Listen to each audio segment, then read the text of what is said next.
গল্পতরু চ্যানেলে আপনাদের সাথে আছি আমি রাজ। পড়ছি বিভূতিভূষণ বন্দ্যোপাধ্যায়ের রহস্য উপন্যাস মিস স্মিথের কবচ। শ্যামপুর গ্রামে সেদিন নন্দোৎসব।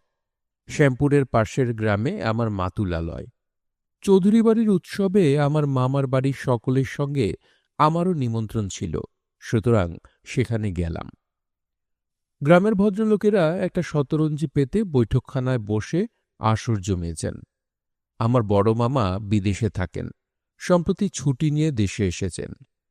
সবাই মিলে তাকে অভ্যর্থনা করলে, এই যে আশুবাবু, সব ভালো তো? নমস্কার। নমস্কার। একরকম চলে যাচ্ছে। আপনাদের সব ভালো তো? ভালো আর কই, জ্বর জারি সব। ম্যালেরিয়ার সময় এখন, বুঝতেই পারছেন। আপনার সঙ্গে এটি কে? আমার ভাগ্নে সুশীল, আজই এসেছে, নিয়ে এলাম তাই। বেশ করেছেন, বেশ করেছেন। আনবেনই তো। কি করেন বাবাজি? এখানে আমি মামাকে চোখ টিপবার সুবিধে না পেয়ে তার কনিষ্ঠাঙ্গুলি টিপে দিলাম।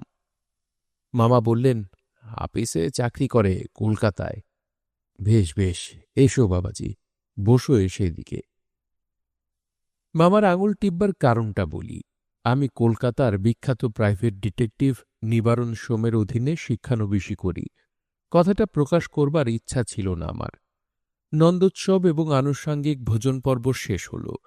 আমরা বিদায় নেবার জোগাড় করছি, এমন সময় গ্রামের জনৈক প্রৌঢ় ভদ্রলোক আমার মামাকে ডেকে বললেন, কাল আপনাদের পুকুরে মাছ ধরতে যাবার ইচ্ছে আছে, সুবিধা হবে কি? বিলক্ষণ, খুব সুবিধে হবে। আসুন না গাঙ্গুলি মশাই, আমার ওখানেই তাহলে দুপুরে আহারাদি করবেন কিন্তু। না না, তা আবার কেন? আপনার পুকুরে মাছ ধরতে দিচ্ছেন এই কত, আবার খেয়ে বিব্রত করতে যাব কেন? তাহলে মাছ ধরাও হবে না বলে দিচ্ছি। মাছ ধরতে যাবেন কেবল ওই এক শর্তে। গাঙ্গুলি মশাই হেসে রাজি হয়ে গেলেন। পরদিন সকালের দিকে হরিশ গাঙ্গুলি মশাই মামার বাড়িতে এলেন, পল্লীগ্রামের পাকা ঘুঘু মাছ ধরায়, সঙ্গে ছগাছা ছোট বড় ছিপ, দুখানা হুইল লাগানো, বাকি সব বিনা হুইলের, টিনে ময়দার চার, কেঁচো, পিঁপড়ের ডিম, তামাক খাওয়ার সরঞ্জাম, আরও কত কি। মামাকে হেসে বললেন, এলাম বড়বাবু আপনাকে বিরক্ত করতে। একটা লোক দিয়ে গোটা কত কঞ্চি কাটিয়ে যদি দেন, কেঁচোর চাল লাগাতে হবে।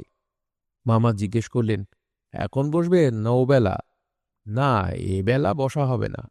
মাছ চারে লাগাতে 2 ঘন্টা দেরি হবে, ততক্ষণ খাওয়া দাওয়া সেরে নেওয়া যাক। একটু সকাল সকাল যদি আহারের ব্যবস্থা। হ্যাঁ হ্যাঁ, সব হয়ে গেছে। আমিও জানি আপনি এসেই খেতে বসবার জন্য তাগাদা দেবেন। মাছ যারা ধরে তাদের কাছে খাওয়া টাওয়া কিছুই নয়, খুব জানি। আর ঘণ্টাখানেক পরেই জায়গা করে দেব খাওয়ার। যথাসময়ে হরিশ গাঙ্গুলি খেতে বসলেন এবং একা প্রায় 3 জনের উপযুক্ত খাদ্য উরোৎসাত করলেন। আমি কলকাতার ছেলে, দেখে তো অবাক। আমার মামা জিজ্ঞেস করলেন, গাঙ্গুলি মশাই, আর একটু পায়েস?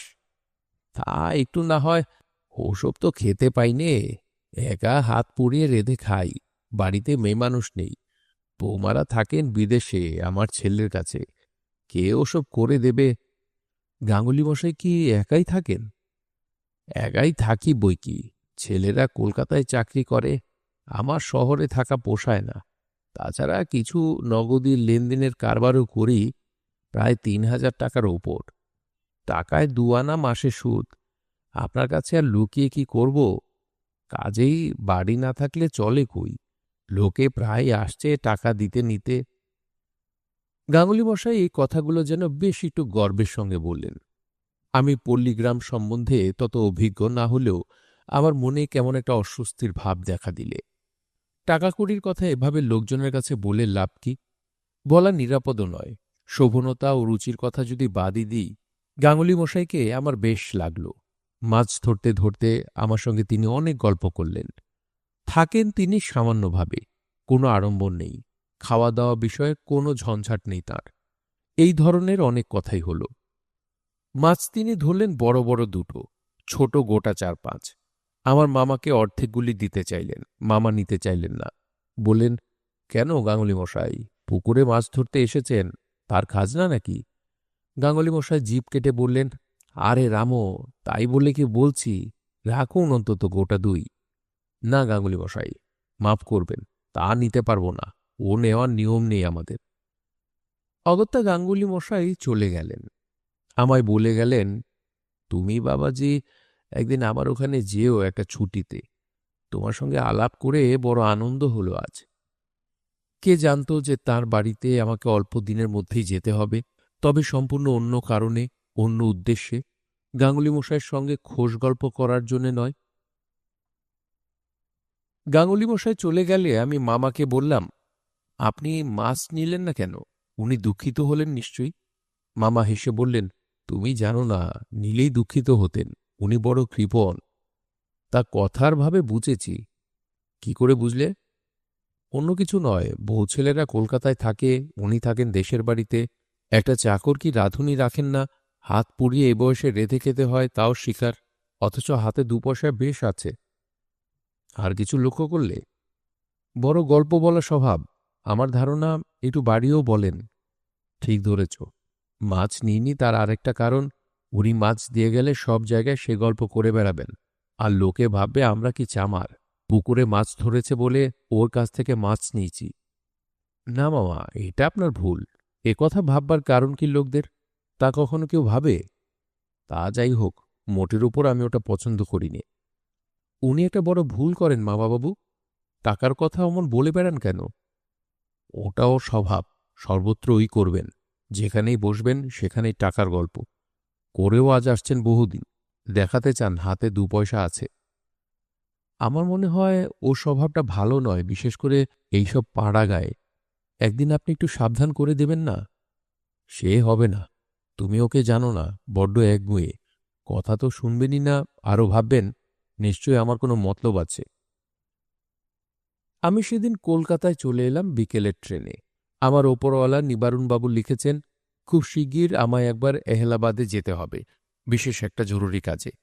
অফিসে যেতেই খবর পেলাম তিনি আরেকটা কাজে 2-1 দিনের জন্য পাটনা গিয়েছেন চলে। আমার এহেলাবাদ যাবার খরচের টাকা ও একখানা চিঠি রেখে গিয়েছেন তাঁর টেবিলের ড্রয়ারের মধ্যে। আমার কাছে তার ড্রয়ারের চাবি থাকে। ড্রয়ার খুলে চিঠিখানা পড়ে দেখলাম বিশেষ কোনো গুরুতর কাজ নয়। এলাহাবাদ গভর্নমেন্টের থাম্ব ইমপ্রেশন ব্যুরোতে যেতে হবে কয়েকটি দাগি বদমাইশের বুড়ো আঙুলের ছাপের একটা ফটো নিতে।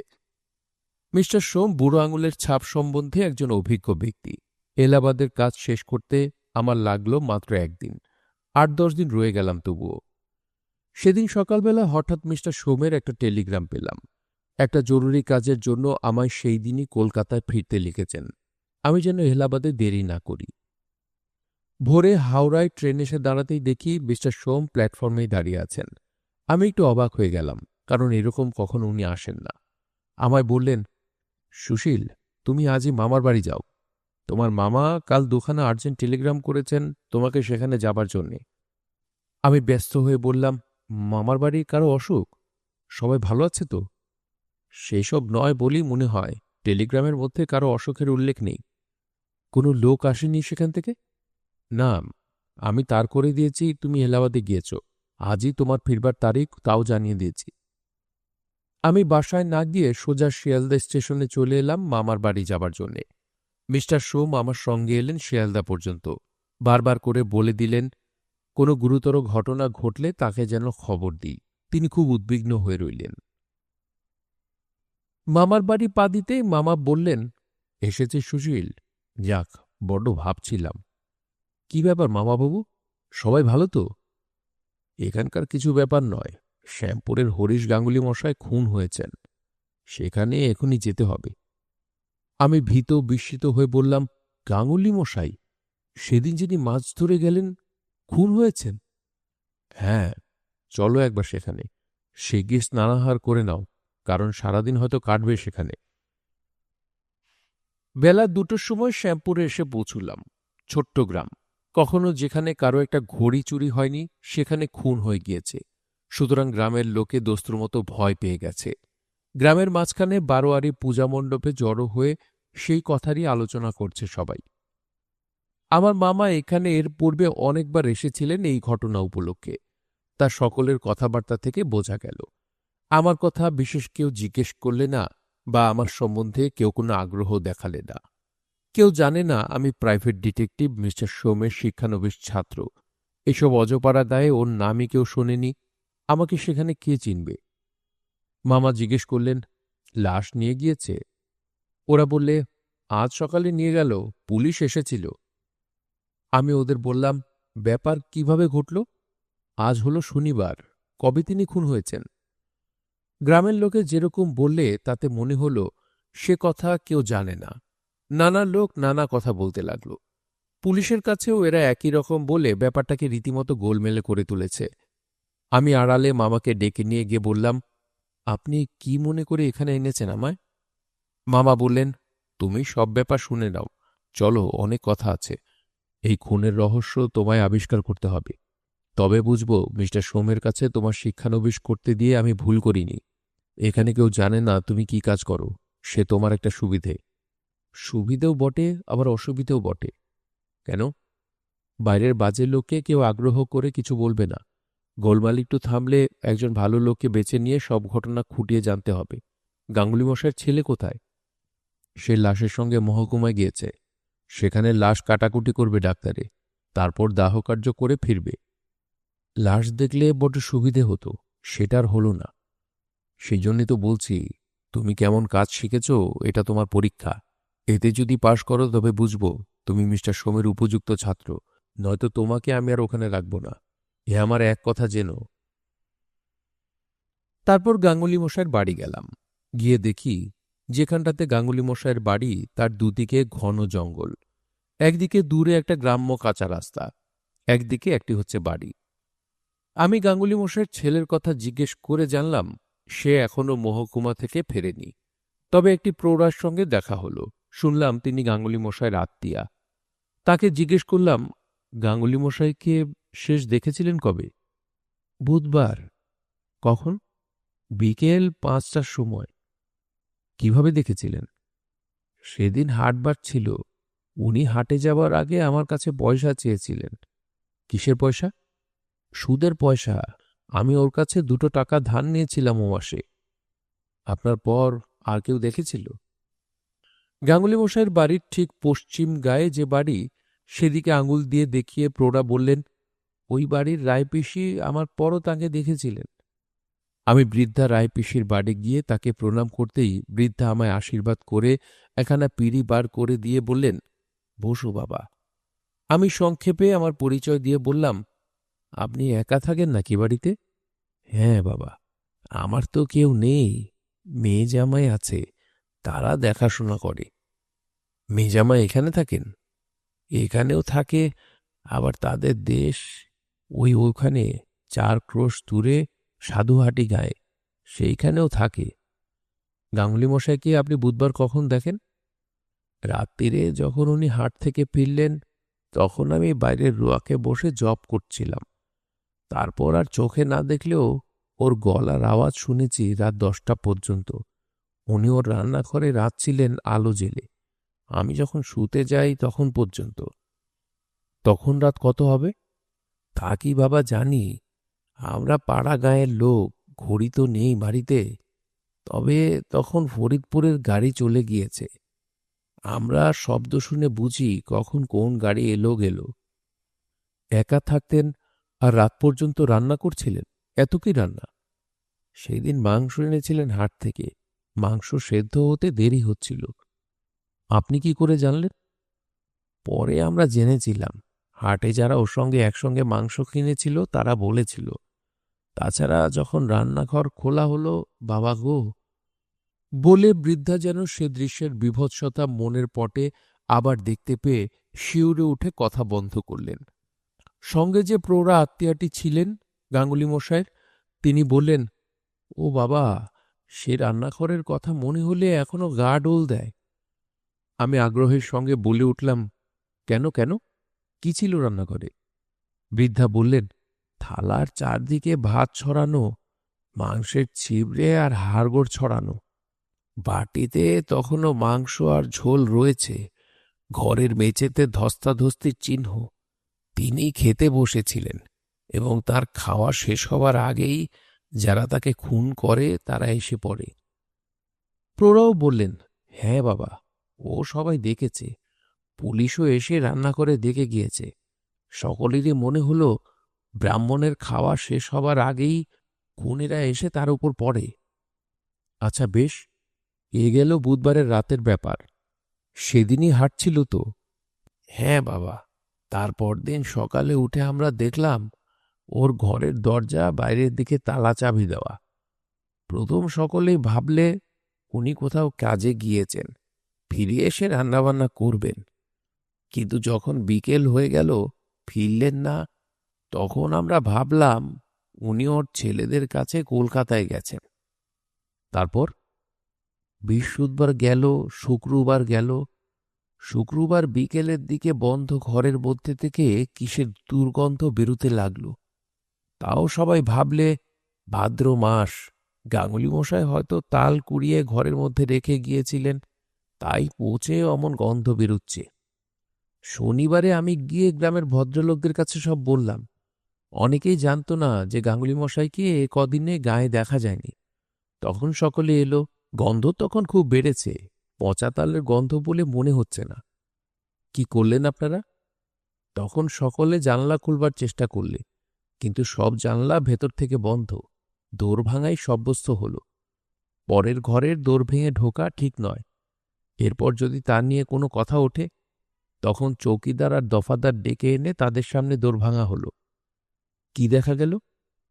দেখা গেল তিনি ঘরের মধ্যে মরে পড়ে আছেন, মাথায় ভারী জিনিস দিয়ে মারার দাগ, মেঝে খুঁড়ে রাশিকৃত মাটি বার করা, ঘরের বাক্স প্যাটরা সব ভাঙা, ডালা খোলা, সব তছনছ করেছে জিনিসপত্র। তারপর ওর ছেলেদের টেলিগ্রাম করা হলো। এছাড়া আর কিছু আপনারা জানেন না? না বাবা, আর আমরা কিছু জানি নে। গাঙ্গুলি মশাইয়ের প্রতিবেশিনী এসে বৃদ্ধাকে জিজ্ঞেস করলাম, রাত্রে কোনো রকম শব্দ শুনেছিলেন গাঙ্গুলি মশাইয়ের বাড়ি থেকে? কিছু না, অনেক রাত্রিরে আমি যখন শুতে যাই তখনও ওর রান্নাঘরে আলো জ্বলতে দেখেছি। আমি ভাবলাম গাঙ্গুলি মশাই আজ এখনো দেখি রান্না করছেন। কেন এরকম ভাবলেন কেন? এত রাত পর্যন্ত তো উনি রান্নাঘরে থাকেন না। সকাল রাত্রিরেই খেয়ে শুয়ে পড়েন। বিশেষ করে সেদিন গিয়েছে ঘোর অন্ধকার রাত্রির অমাবস্যা, তার ওপর টিপটিপ বৃষ্টি পড়তে শুরু হয়েছিল সন্ধে থেকেই। তখন তো আর আপনি জানতেন না যে উনি হাট থেকে মাংস কিনে এনেছেন? না, এমন কিছুই জানি নে। হ্যাঁ বাবা, যখন এত করে জিজ্ঞেস করছো তখন একটা কথা আমার মনে হচ্ছে। কি? কি বলুন। উনি ভাত খাওয়ার পরে রোজ রাত্রিরে কুকুর ডেকে এঁটো পাতা কি পাতের ভাত তাদের দিতেন। রোজ রোজ ওর গলার ডাক শোনা যেত। সেই দিন আমি আর তা শুনিনি। ঘুমিয়ে পড়েছিলেন হয়তো? না বাবা, পুরো মানুষ, ঘুম সহজে আসে না, চুপ করে শুয়ে থাকে বিছানায়। সেদিন আর ওর কুকুরকে ডাক দেওয়ার আওয়াজ আমার কানেই যায়নি। ভালো করে জেরা করার ফল অনেক সময় বড় চমৎকার হয়। মিস্টার সোম প্রায়ই বলেন, লোককে বারবার করে প্রশ্ন জিজ্ঞেস করবে যা হয়তো তার মনে নেই, বা খুঁটিনাটির ওপর সে তত জোর দেয়নি, তোমার জেরায় তা তারও মনে পড়বে। সত্য বার হয়ে আসে অনেক সময় ভালো জেরার গুণে। সেদিনই আমার সঙ্গে গাঙ্গুলি মশাইয়ের ছেলে শ্রীগোপালের দেখা হল। সে তার পিতার দাহকার্য শেষ করে ফিরে আসছে কাঁচা গলায়। আমি তাকে আড়ালে ডেকে নিজের প্রকৃত পরিচয় দিলাম। শ্রীগোপালের চোখ দিয়ে দরদর করে জল পড়তে লাগল। সে আমাকে সব রকমের সাহায্য করবে প্রতিশ্রুতি দিলে। আমি বললাম, কারো ওপর আপনার সন্দেহ হয়? কার কথা বলবো বলুন। বাবার একটা দোষ ছিল, টাকার কথা জাহির করে বেড়াতেন সবার কাছে। কত জায়গায় এসব কথা বলেছেন। তাদের মধ্যে কে এই কাজ করলে কি করে বলি? আচ্ছা, কথা একটা জিজ্ঞেস করব, কিছু মনে করবেন না। আপনার বাবার কত টাকা ছিল জানেন? বাবা কখনো আমাদের বলতেন না, তবে আন্দাজ ২,০০০-এর বেশি নগদ টাকা ছিল না। সে টাকা কোথায় থাকত? সেটা জানতাম, ঘরের মেঝেতে বাবা পুঁতে রাখতেন। কতবার বলেছি টাকা ব্যাংকে রাখুন। সেকেলে লোক, ব্যাংক বুঝতেন না। গাঙ্গুলি মশাইয়ের মৃত্যুর পর বাড়ি এসে আপনি মেঝে খুঁড়ে কিছু পেয়েছিলেন? মেঝে তো খুঁড়ে রেখেছিল যারা খুন করেছে তারাই। আমি 1 পয়সাও পাইনি। তবে একটা কথা বলি, ২,০০০ টাকার সব টাকাই তো মেঝেতে পোঁতা ছিল না। বাবা টাকা ধার দিতেন কি না? কিছু টাকা লোকজনকে ধার দেওয়া ছিল। কত টাকা আন্দাজ? সেদিক থেকেও মজা শুনুন। বাবার খাতাপত্র সব একসঙ্গে চুরি হয়ে গিয়েছে। খাতা না দেখলে বলা যাবে না কত টাকা ধার দেওয়া ছিল। খাতাপত্র নিজেই লিখতেন। তার মধ্যেও গোলমাল আছে। আগে নিজেই লিখতেন, ইদানিং চোখে দেখতে পেতেন না বলে একে ওকে ধরে লিখিয়ে নিতেন। কাকে কাকে দিয়ে লিখিয়ে নিতেন জানেন? বেশিরভাগ লেখাতেন সদগোপ বাড়ির ননী ঘোষকে দিয়ে। সে জমিদারি সেরেস্তার কাজ করে, তার হাতের লেখাও ভালো। বাবার কথা সে খুব শুনত। ননী ঘোষের বয়স কত? ৩০-৩২ হবে। ননী ঘোষ লোক কেমন, তার ওপর সন্দেহ হয়? মুশকিল হয়েছে, বাবা তো একজনকে দিয়ে লেখাতেন না। যখন যাকে পেতেন তখন তাকে ধরে লিখিয়ে নিতেন যে স্কুলের ছেলে গণেশ বলে আছে, ওই মুখুজ্জে বাড়ি থেকে পড়ে। তাকেও দেখে একদিন ডেকে এনেছেন। শুধু ননী ঘোষের ওপর সন্দেহ করে কি করব? আর কাকে দেখেছেন? আর মনে হচ্ছে না। আপনি হিসাবের খাতা দেখে বলে দিতে পারবেন কোন হাতের লেখা কার? ননির হাতের লেখা আমি চিনি, তার হাতের লেখা বলতে পারি, কিন্তু সে খাতাই বা কোথায়? খুনেরা সে খাতা তো নিয়ে গিয়েছে। কাকে বেশি টাকা ধার দেওয়া ছিল জানেন? কাউকে বেশি টাকা ধার দিতেন না বাবা। ১০, ৫, ২০, বড়জোর ৩০-এর বেশি টাকা একজনকেও তিনি দিতেন না। শ্যামপুরের জমিদার বাড়ি সেবেলা খাওয়া দাওয়া করলাম। একটা বড় চত্বর, তার চারিধারে নারকেল গাছের সারি, জামরুল গাছ, বোম্বাই আমের গাছ, আতা গাছ। বেশ ছায়াভরা উপবন যেন। ডিটেকটিভগিরি করে হয়তো ভবিষ্যতে খাব, তা বলে প্রকৃতির শোভা যখন মন হরণ করে, এমন মেঘমেদুর বর্ষা দিনে গাছপালার শ্যাম শোভা উপভোগ করতে ছাড়ি কেন? বসলুম এসে চত্বরের একপাশে নির্জন গাছের তলায়। বসে বসে ভাবতে লাগলুম, কি করা যায় এখন? মামা বড় কঠিন পরীক্ষা আমার সামনে এনে ফেলেছেন। মিস্টার সোমের উপযুক্ত ছাত্র কিনা আমি, এবার তা প্রমাণ করার দিন এসেছে। কিন্তু বসে বসে মিস্টার সোমের কাছে যতগুলি প্রণালী শিখেছি খুনের কিনারা করবার, স্কটল্যান্ড ইয়ার্ডের ডিটেকটিভের প্রণালী, এখানে তার কোনোটি খাটবে না। আঙুলের ছাপ নেওয়ার কোনো ব্যবস্থা তাড়াতাড়ি করা হয়নি। ৭-৮ দিন পরে এই জিনিসপত্রের গায়ে খুনির আঙুলের ছাপ অস্পষ্ট হয়ে গিয়েছে। পায়ের দাগ সম্বন্ধেও ঠিক সেই কথা। খুন হবার পর এত লোক গাঙ্গুলি মশাইয়ের ঘরে ঢুকেছে, তাদের সকলের পায়ের দাগের সঙ্গে খুনির পায়ের দাগ একাকার হয়ে তালগোল পাকিয়ে গিয়েছে। গ্রামের কৌতূহলী লোকেরা আমায় কি বিপদেই ফেলেছে। তারা জানে না একজন শিক্ষানবিশ ডিটেকটিভের কি সর্বনাশ তারা করেছে। আর একটা ব্যাপার, খুনটা টাটকা নয়। ৭ দিন আগে খুন হয়ে লাশ পর্যন্ত দাহ শেষ, সব ফিনিশ, গোলমাল চুকে গিয়েছে। চোখে দেখিনি পর্যন্ত সেটা। অস্ত্রাঘাতের চিহ্নটিহ্নগুলো দেখলেও তো যা হয় একটা ধারণা করা যেত। এ একেবারে অন্ধকারে ঢিলছোড়া, ভীষণ সমস্যা। মিস্টার সোমকে কি একখানা চিঠি লিখে তার পরামর্শ চেয়ে পাঠাব? এমন অবস্থায় পড়লে তিনি নিজে কি করতেন জানাতে বলব? কিন্তু তাও তো উচিত নয়। মামা যখন বলেছেন এটা যদি আমার পরীক্ষা হয়, তবে পরীক্ষার হলে ছেলেরা যেমন কাউকে জিজ্ঞেস করে নেয় না, আমায় তাই করতে হবে। যদি এর কিনারা করতে পারি তবে মামা বলেছেন আমাকে এ লাইনে রাখবেন, নয়তো মিস্টার সোমের কাছ থেকে ছাড়িয়ে নেবেন। নিয়ে হয়তো কোনো আর্টিস্টের কাছে রেখে ছবি আঁকতে শেখাবেন, বা বড় দর্জির কাছে রেখে শার্ট তৈরি, পাঞ্জাবি তৈরি শেখাবেন। তবে শিক্ষানবিশের প্রথম পরীক্ষা হিসেবে পরীক্ষা যে বেশ কঠিন, এতে কোনো ভুল নেই। বসে বসে আরও অনেক কথা ভাবলুম। হিসেবের খাতা যে লিখত, সে নিশ্চয়ই জানত ঘরে কত টাকা মজুদ, বাইরে কত টাকা ছড়ানো। তার পক্ষে জিনিসটা জানা যত সহজ, অপরের পক্ষে তত সহজ নয়। এ বিষয়ে একটা গোলমাল আছে। গাঙ্গুলি মশাই টাকার গর্ব মুখে করে বেড়াতেন যেখানে সেখানে। কত লোক শুনেছে, কত লোক হয়তো জানত। একটা কথা আমার হঠাৎ মনে এলো, কিন্তু কাকে কথাটা জিজ্ঞেস করি? ননী ঘোষের বাড়ি গিয়ে ননী ঘোষের সঙ্গে দেখা করা একবার বিশেষ দরকার। তাকে এ কথা জিজ্ঞেস করতে হবে। সে নাও বলতে পারে অবশ্যই, তবু একবার জিজ্ঞেস করতে দোষ নেই। ননী ঘোষ বাড়িতেই ছিল। আমায় সে চেনে না। একটু তাচ্ছিল্য ও ব্যস্ততার সঙ্গে বললে, কি দরকার বাবু? বাড়ি কোথায় আপনার? আমি বললাম, তোমার সঙ্গে দরকারি কথা আছে। ঠিক উত্তর দাও, মিথ্যে বললে বিপদে পড়ে যাবে। ননির মুখ শুকিয়ে গেল। দেখলাম সে ভয় পেয়েছে। বুঝেছে যে আমি গাঙ্গুলি মশাইয়ের খুন সম্পর্কে তদন্ত করতে এসেছি। নিশ্চয় পুলিশের সাদা পোশাক পরা ডিটেকটিভ। সে এবার বিনয়ে কাঁচুমাচু হয়ে বললে, বাবু, যা জিজ্ঞেস করেন করুন।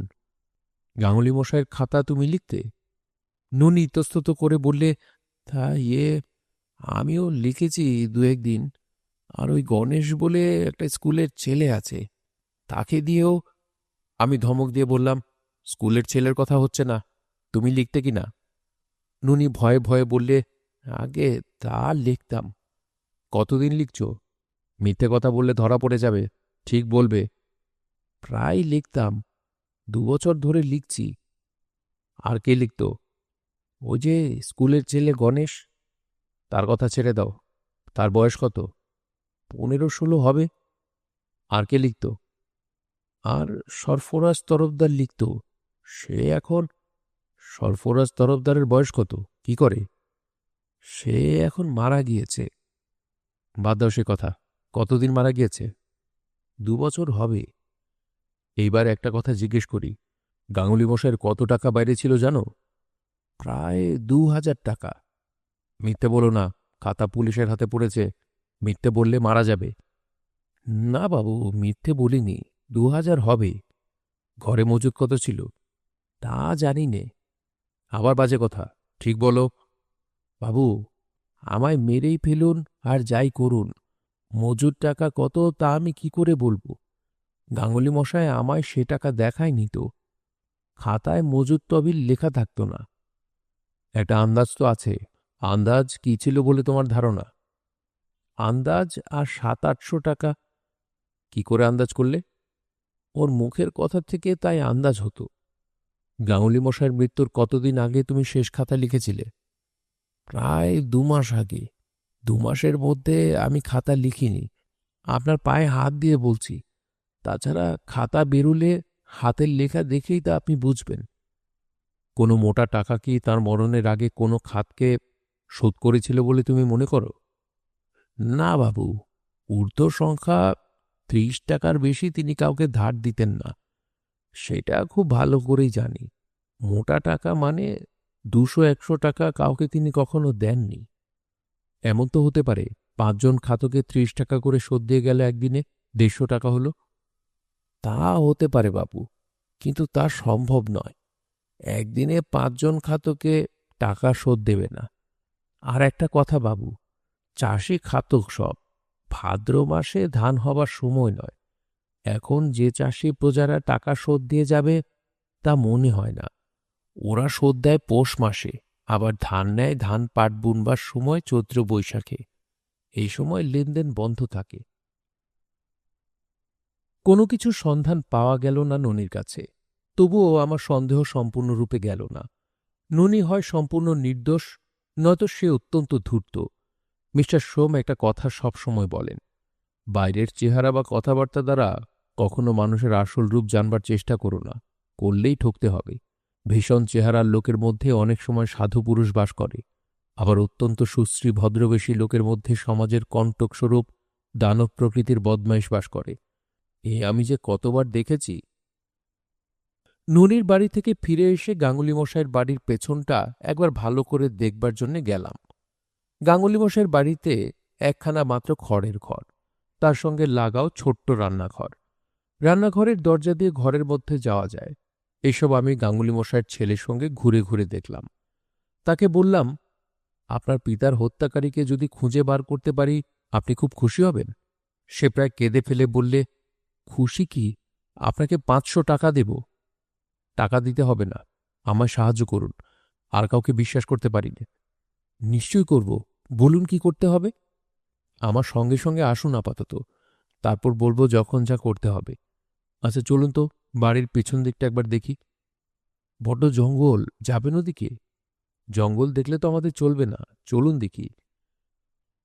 সত্যই ঘন আগাছার জঙ্গল আর বড় বড় বন গাছের ভিড় বাড়ির পেছনেই। পাড়াগায়ে যেমন হয়ে থাকে, বিশেষ করে এই শ্যামপুরে জঙ্গল একটু বেশি। বড় বড় ভিটে লোকশূন্য ও জঙ্গলাবৃত হয়ে পড়ে আছে বহুকাল থেকে। ম্যালেরিয়ার উৎপাতে দেশ উচ্ছন্ন হয়ে গিয়েছিল ২০-৩০ বছর আগে। এখন পাড়ায় পাড়ায় নলকূপ হয়েছে জল বোর্ডের অনুগ্রহে। ম্যালেরিয়া অনেক কমেছে, কিন্তু লোক আর ফিরে আসেনি।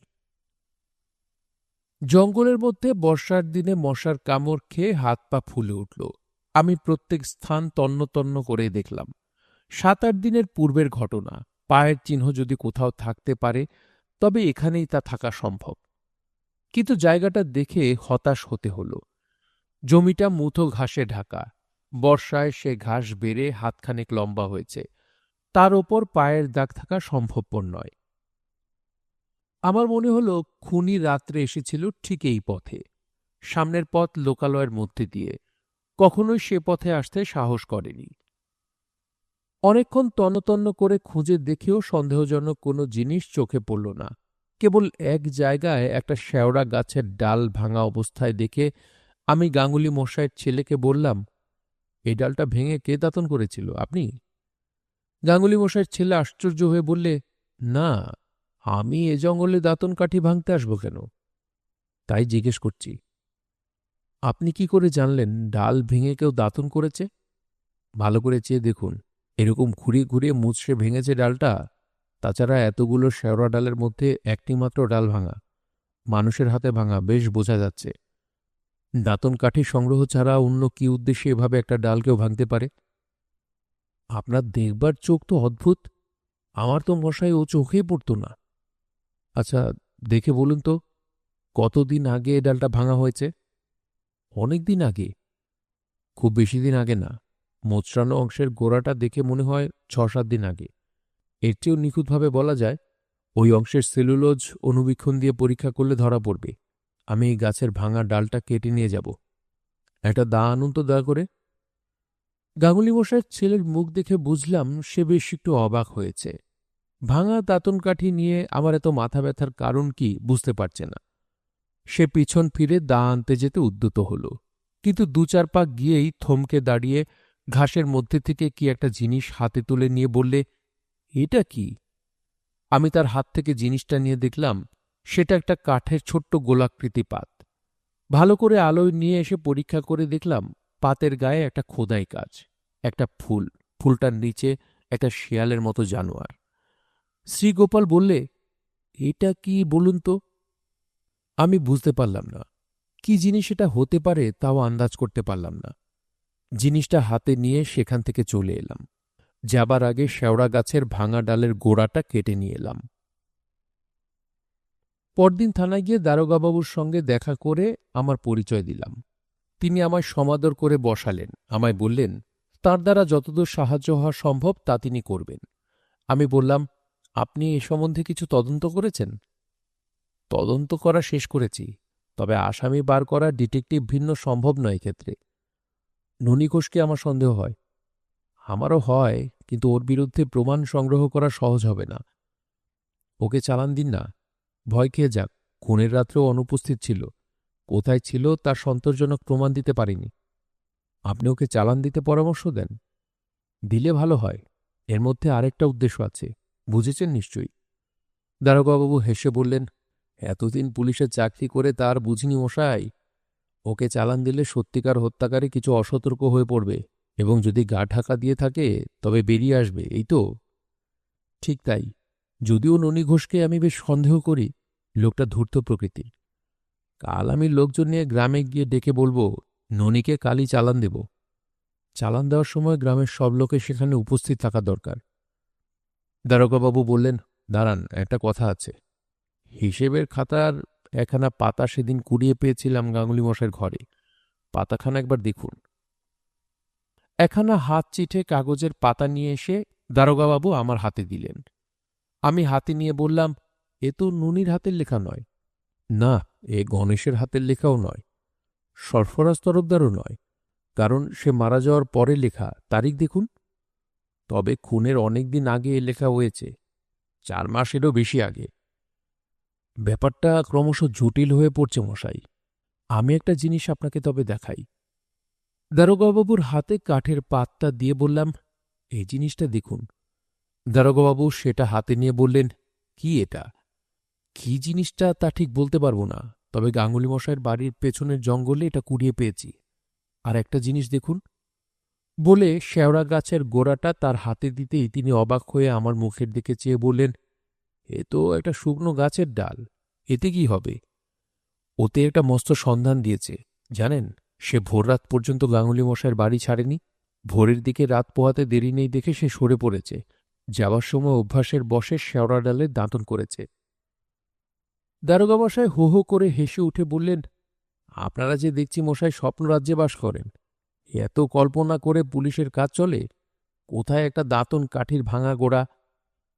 আমি জানি আমার গুরু মিস্টার সোম একবার একটা ভাঙা দেশলাইয়ের কাঠিকে সূত্র ধরে আসামি পাকড়েছিলেন। দারোগাবাবু হাসতে হাসতে বললেন, বেশ, আপনিও ধরুন না দাঁতন কাঠি থেকে, আমার আপত্তি কি? যদি আমি এটাকে এত প্রয়োজনীয় মনে না করতাম তবে এটা এতদিন সঙ্গে নিয়ে বেড়াই। যে দুটো জিনিস পেয়েছি তাদের মধ্যে পরস্পর সম্বন্ধ আছে, এও আমার বিশ্বাস। কিরকম? যে দাঁতন কাঠি ভেঙেছে তার বা তাদের দলের লোকের এই কাঠের পাতখানাও। পাতখানা কি? সে কথা পরে বলবো। আর একটা সন্ধান দিয়েছে এই দাঁতন কাঠিটা। কি? সেটা এই, দোষীরা বা দোষীর দলের কারো দাঁতন করবার অভ্যেস আছে। দাঁতন করবার যার প্রতিদিনের অভ্যেস নেই সে এরকম দাঁতন নিপুণভাবে মোচড় দিয়ে ভাঙতে জানবে না। এবং সম্ভবত সে বাঙালি এবং পল্লী গ্রামবাসী। হিন্দুস্থানীরা দাঁতন করে, কিন্তু দেখবেন তারা শেওড়া ডালের দাঁতন করতে জানে না। তারা নিম বা বাবলা গাছের দাঁতন কাঠি ব্যবহার করে সাধারণত। এ লোকটি বাঙালি, এ বিষয়ে ভুল নেই। সেদিন আমি কলকাতায় মিস্টার সোমের সঙ্গে দেখা করলাম। শেওড়া ডালের গোড়াটা আমি তাকে দেখাইনি। কাঠের পাতটা তার হাতে দিয়ে বললাম, এটা কি বলে আপনি মনে করেন? তিনি জিনিসটা দেখে বললেন, এ তুমি কোথায় পেলে? সেই কথা আপনাকে এখন বলবো না, ক্ষমা করবেন। এটা আসামে মিসমি জাতির মধ্যে প্রচলিত রক্ষা কবচ। দেখবে, আমার কাছে আছে। বিশ্বাস সোমের বাড়িতে নানা দেশের অদ্ভুত জিনিসের একটা প্রাইভেট মিউজিয়াম মতো আছে। তিনি তার সংগ্রহীত দ্রব্যগুলির মধ্যে থেকে সেই রকম একটা কাঠের পাত এনে আমার হাতে দিলেন। আমি বললাম, আপনারটা একটু বড়, কিন্তু চিহ্ন একই, ফুল আর শেয়াল। এটা ফুল নয়, নক্ষত্র দেবতার প্রতীক, আর নিচে উপাসনাকারী মানুষের প্রতীক পশু। কোন দেশের জিনিস বললেন? নাগা পর্বতের নানা স্থানে এ কবচ প্রচলিত, বিশেষ করে ডিব্রু সদিয়া অঞ্চলে। আমি তার হাত থেকে আমার পাতটা নিয়ে তারপর বললাম, এই শেওড়া ডালটা কদিনের ভাঙা বলে মনে হয়? তিনি বললেন, ভালো করে দেখে দেব। আচ্ছা, বসো। সেটা নিয়ে ঘরের মধ্যে ঢুকে একটু পরে ফিরে এসে বললেন, ৮-৯ দিন আগে ভাঙা। আমি তার কাছ থেকে বিদায় নিয়ে চলে এলাম নিজের বাসায়। আমার মনে একটা বিশ্বাস ক্রমশ দৃঢ়তর হয়ে উঠছে। গাঙ্গুলি মশাইকে খুন করতে এবং খুনের পরে তার ঘরের মধ্যে খুঁড়ে দেখতে খুনির লেগেছিল সারা রাত। যুক্তির দিক থেকে হয়তো এর অনেক দোষ বার করা যাবে, কিন্তু আমি অনেক সময় অনুমানের উপর নির্ভর করে অগ্রসর হয়ে সত্যের সন্ধান পেয়েছি। কিন্তু ননী ঘোষকে আমি এখনো রেহাই দিইনি। শ্যামপুরে ফিরেই আমি আবার তার সঙ্গে দেখা করলাম। আমায় দেখে ননির মুখ শুকিয়ে গেল, তাও আমার চোখ এড়াল না। বললাম, শোনো ননি, আবার এলাম তোমায় জ্বালাতে। কতকগুলো কথা জিজ্ঞেস করব। আগে বলুন, গাঙ্গুলি মশাই যেদিন খুন হন সে রাত্রে তুমি কোথায় ছিলে? ননির মুখ বিবর্ণ হয়ে গেল। বলে, আগে বলো, কোথায় ছিলে? বাড়ি ছিলে না? আগে না, শামটায় শ্বশুরবাড়িতে যেতে যেতে সেদিন দেবনাথপুরের হাটতলায় রাত কাটাই। কেউ দেখেছে তোমায়? নুনি বললে, আগে তা যদিও দেখেনি। কেন দেখেনি? রাত হয়ে গেল দেখে ওখানে আশ্রয় নিয়েছিলাম, তখন কেউ সেখানে ছিল না। খেয়াঘাট পার হওনি দেবনাথপুরে? হ্যাঁ বাবু, অনেক লোক একসঙ্গে পার হয়েছিল। আমায় তো পাটনি চিনে রাখেনি। বাড়ি এসেছিলে কবে? শনিবার দুপুরবেলা। গাঙ্গুলি মশাই খুন হয়েছেন কার মুখে শুনলে? আগে গায়ে ঢুকেই মাঠে কাপালিদের মুখে শুনি। কার মুখে শুনেছিলে তার নাম বলো। আগে ঠিক মনে হচ্ছে না, বোধহয় হিরু কাপালি। তার কাছে গিয়ে প্রমাণ করে দিতে পারবে? ননি ইতস্তত করে বললে, আগে ঠিক তো মনে নেই। যদি হিরু না হয়। ননির কথায় আমার সন্দেহ আরো বেশি হল। সে রাত্রে ও ঘরে ছিল না, অথচ কোথায় ছিল তা পরিষ্কার প্রমাণও দিতে পারছে না। গোপনের সন্ধান নিয়ে আরও জানলাম, ননি সম্প্রতি কলকাতায় গিয়েছিল।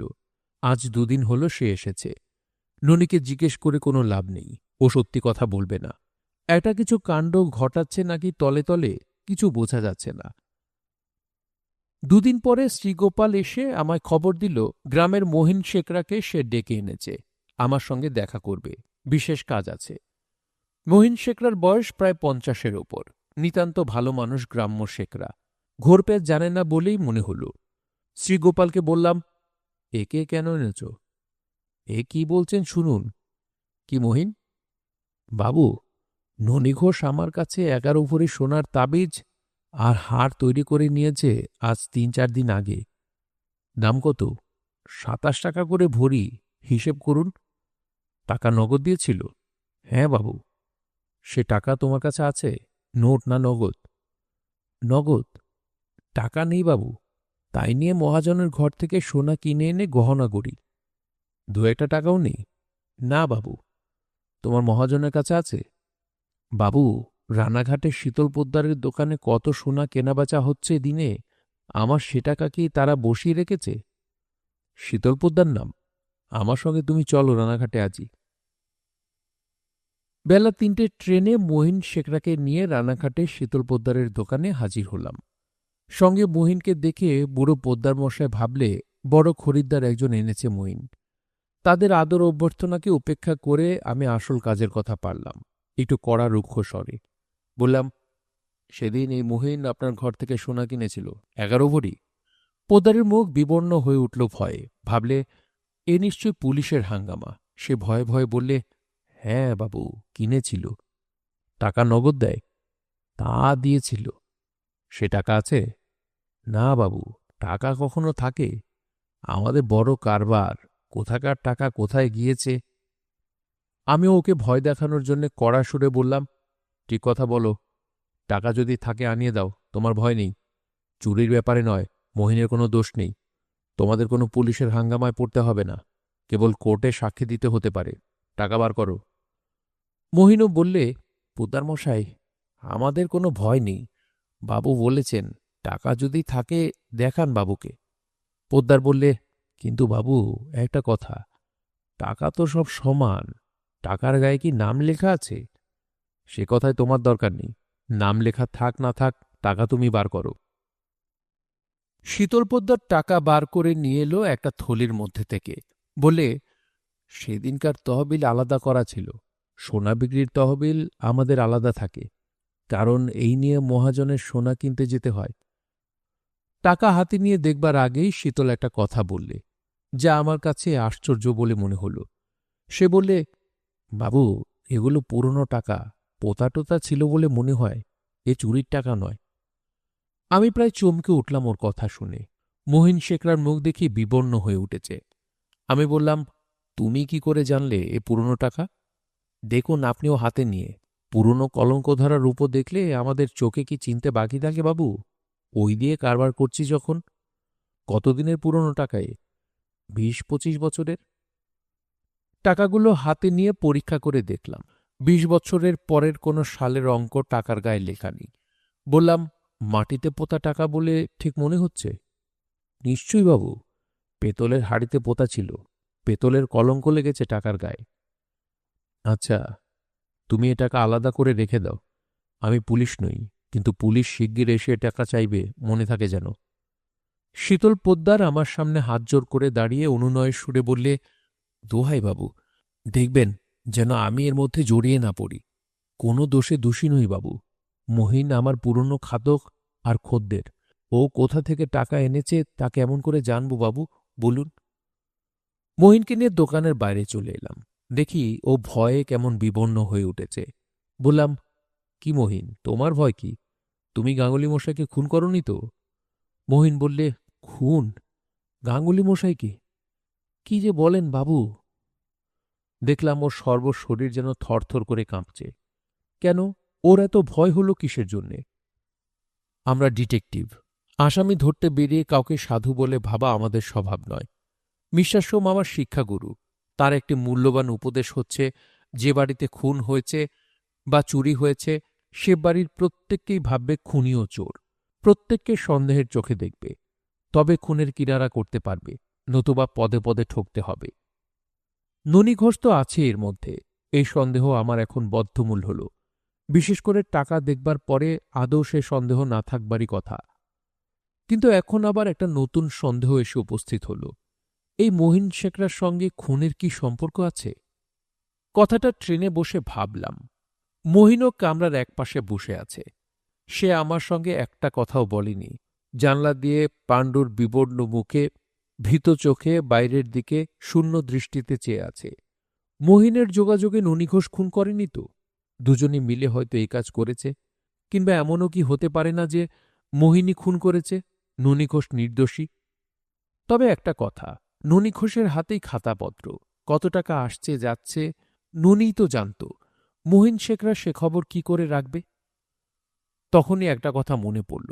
গাঙ্গুলি মশাই ছিলেন সরল প্রাণ লোক, যেখানে সেখানে নিজের টাকা কড়ির গল্প করে বেড়াতেন, সবাই জানে। মহিনকে বললাম, তোমার দোকানে অনেকে বেড়াতে যায় না? মহিন যেন চমকে উঠে বললে, হ্যাঁ বাবু। গাঙ্গুলি মশাই যেতেন? তা যেতেন বৈকি বাবু। গিয়ে গল্প টল্প করতেন? তা করতেন বৈকি বাবু। টাকা কড়ির কথা কখনো বলতেন তোমার দোকানে বসে? সেটা তো তার স্বভাব ছিল, সে কথাও বলতেন মাঝে মাঝে। ননী ঘোষের সঙ্গে তোমার খুব মাখামাখি ভাব ছিল? আমার দোকানে আসতো গহনা গড়াতে, আমার খদ্দের, এ থেকে যা আলাপ। তাছাড়া সে আমার গায়ের লোক, খুব মাখামাখি ভাব আর এমন কি থাকবে, যেমন থাকে। তুমি আর ননী দুজনে মিলে গাঙ্গুলি মশাইকে খুন করে টাকা ভাগাভাগি করে নিয়েছ, কেমন কি না? এই প্রশ্ন করেই আমি ওর মুখের দিকে তীক্ষ্ণ দৃষ্টিতে চেয়ে দেখলাম। ভয়ের রেখা ফুটে উঠল ওর মুখে। ও আমার মুখের দিকে বড় বড় চোখ করে বললে, কি যে বলেন বাবু, আমি ব্রহ্মহত্যার পাতক হব টাকার জন্যে? দোহাই ধম্ম, আপনাকে সত্যি কথা বলছি বাবু। কিছু বুঝতে পারা গেল না। কেউ কেউ থাকে নিপুণ ধরনের স্বাভাবিক অভিনেতা, তাদের কথাবার্তা হাবভাবে বিশ্বাস করলেই ঠকতে হয়। এ আমি কতবার দেখেছি। শ্যামপুরে ফিরে আমি গাঙ্গুলি মশাইয়ের ছেলে শ্রীগোপালের সঙ্গে দেখা করলাম।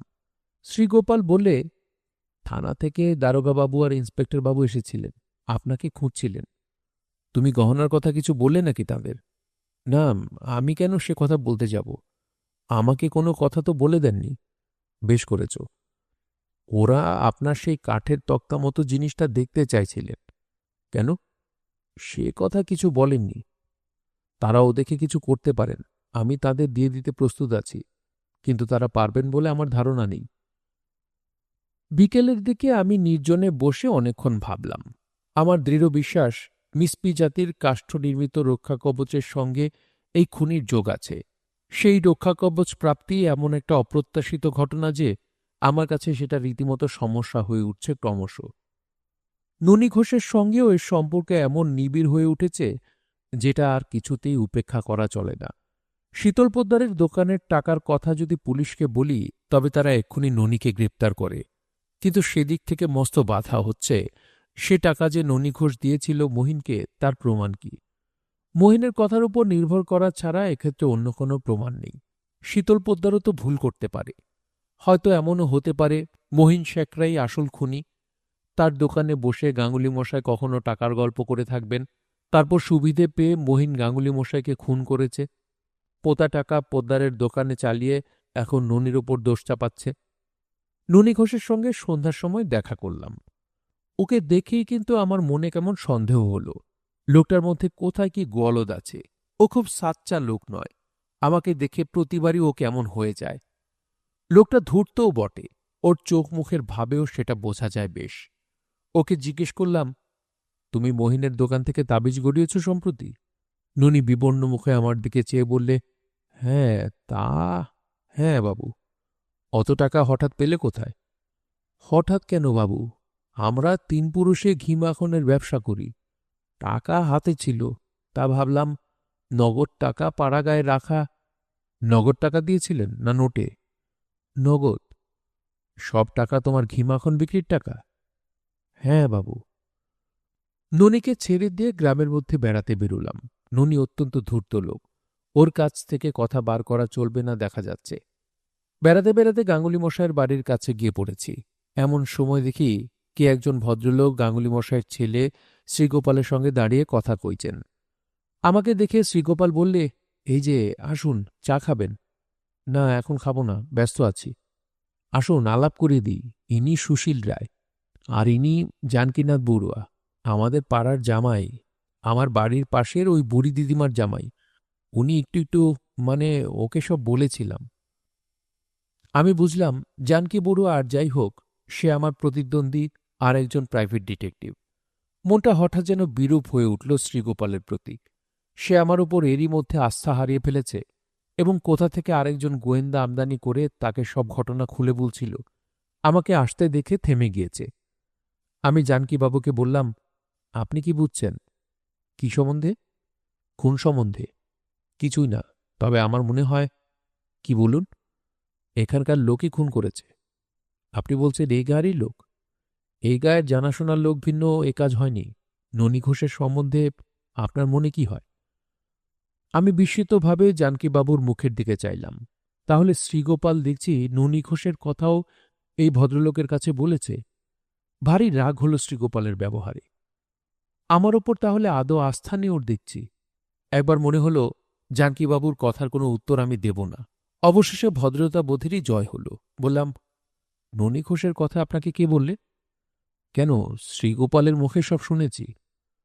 আপনি তাকে সন্দেহ করেন? খুব করি। তার সঙ্গে এখনই দেখা করা দরকার। তার হাতেই যখন টাকার হিসেব লেখা হতো। দেখুন না, ভালোই তো। হঠাৎ আমার দিকে তীক্ষ্ণ দৃষ্টিতে চেয়ে জানকীবাবু বললেন, আচ্ছা, আপনি ঘটনাস্থলে ভালো করে খুঁজেছিলেন? খুঁজেছিলাম বইকি। কিছু পেয়েছিলেন? আমি জানকীবাবুর এ প্রশ্নে দস্তুর মতো বিস্মিত হলাম। যদি তিনি নিজে একজন গোয়েন্দা হন, তবে তার পক্ষে অন্য একজন সমব্যবসায়ী লোককে এ কথা জিজ্ঞেস করা শোভনতা ও সৌজন্যতা বিরুদ্ধে, বিশেষত যখন আগে থেকেই এ ব্যাপারে অনুসন্ধানে আমি নিযুক্ত আছি। আমি নিষ্পৃহভাবে উত্তর দিলাম, না, এমন বিশেষ কিছু না। জানকীবাবু পুনরায় জিজ্ঞেস করলেন, তাহলে কিছুই পাননি? কিছুই না তেমন। কাঠের পাতের কথাটা জানকীবাবুকে বলবার আমার ইচ্ছে হল না। জানকীবাবুকে বলে কি হবে? তিনি কি বুঝতে পারবেন জিনিসটা আসলে কি? মিস্টার সোমের সাহায্য ব্যতীত কি আমারই বোঝার কোনো সাধ্য ছিল? মিস্টার সোমের মতো পণ্ডিত ও বিচক্ষণ গোয়েন্দা খুব বেশি নেই দেশে, এ আমি হলপ করে বলতে পারি। জানকীবাবু চলে গেলে আমি শ্রীগোপালকে বললাম, তুমি একে কি বলেছিলে? কি বলবো? ননী ঘোষের কথা বলেছ? হ্যাঁ, তা বলেছি।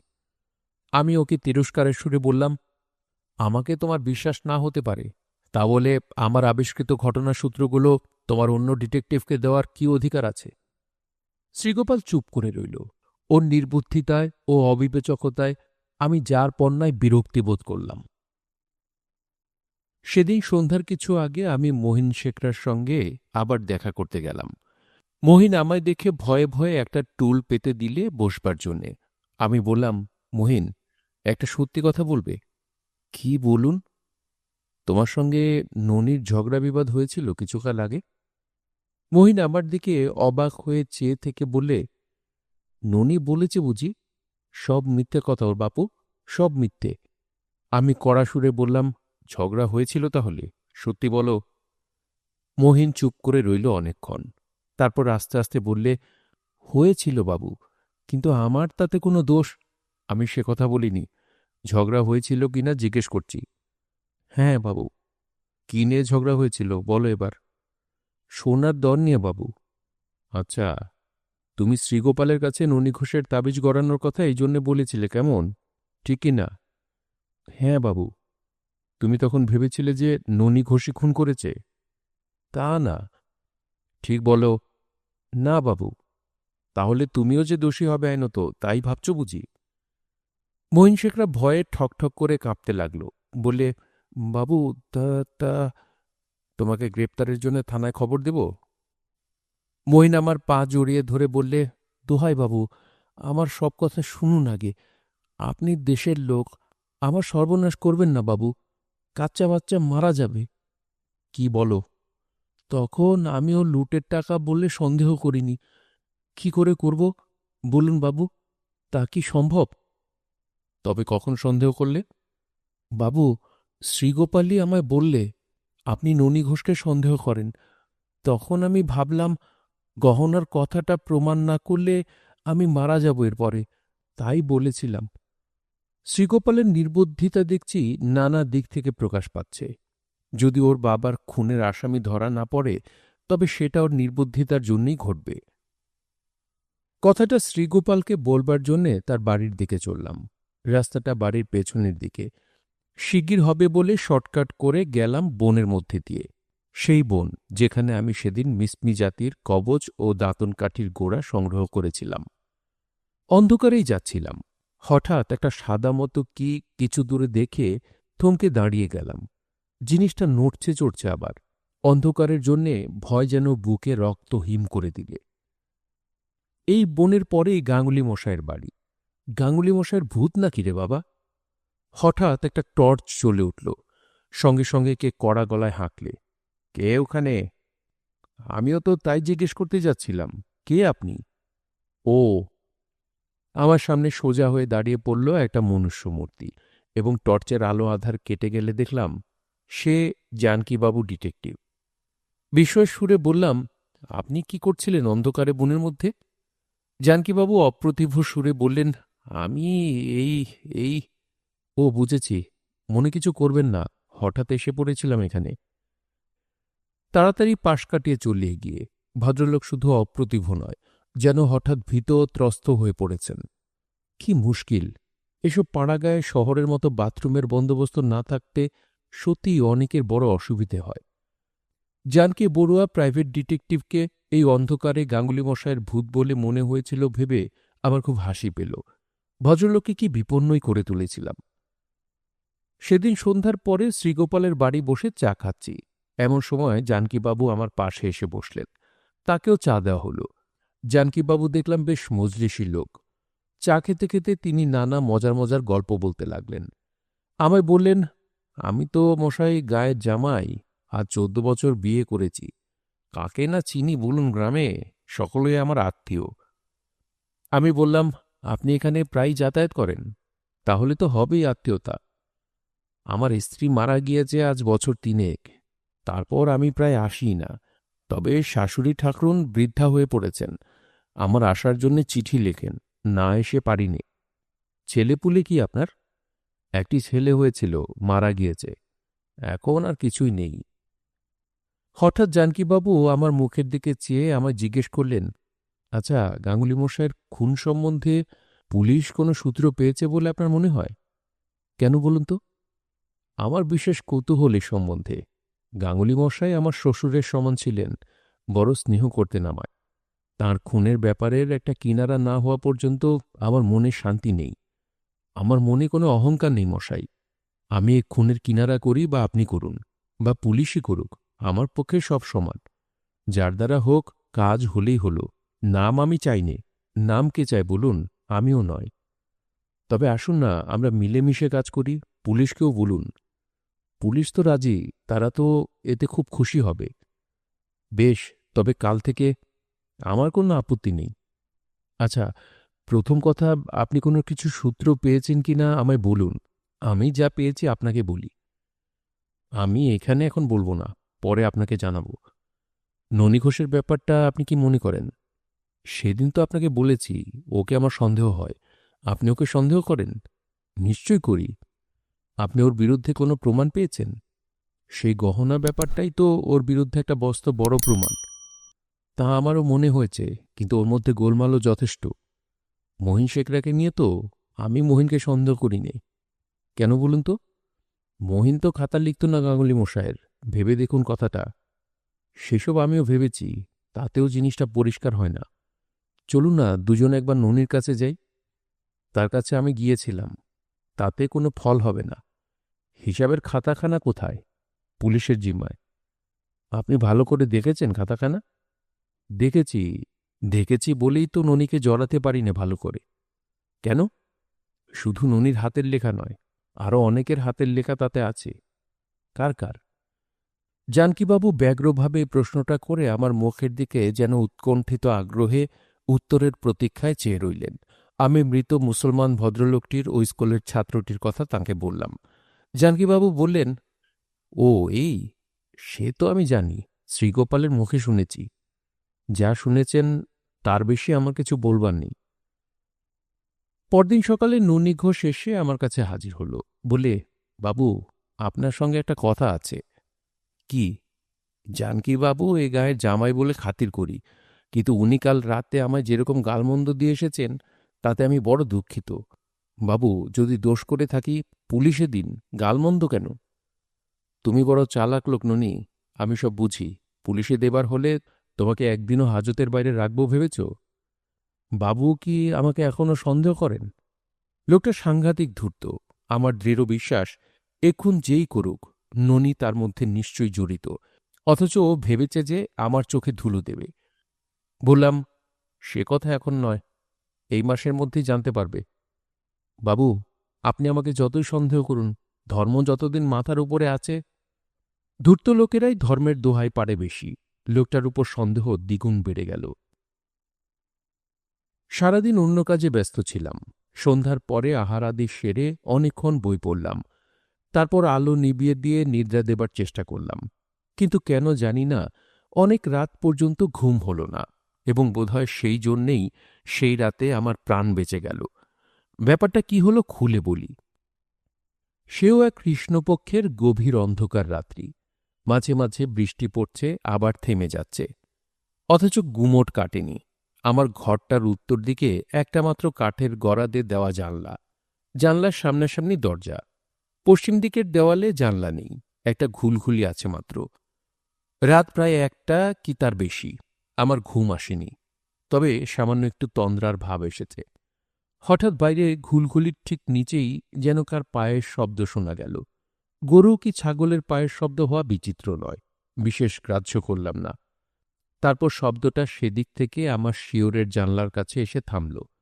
তখন আমি ভাবছি ওটা গরুর পায়ের শব্দ।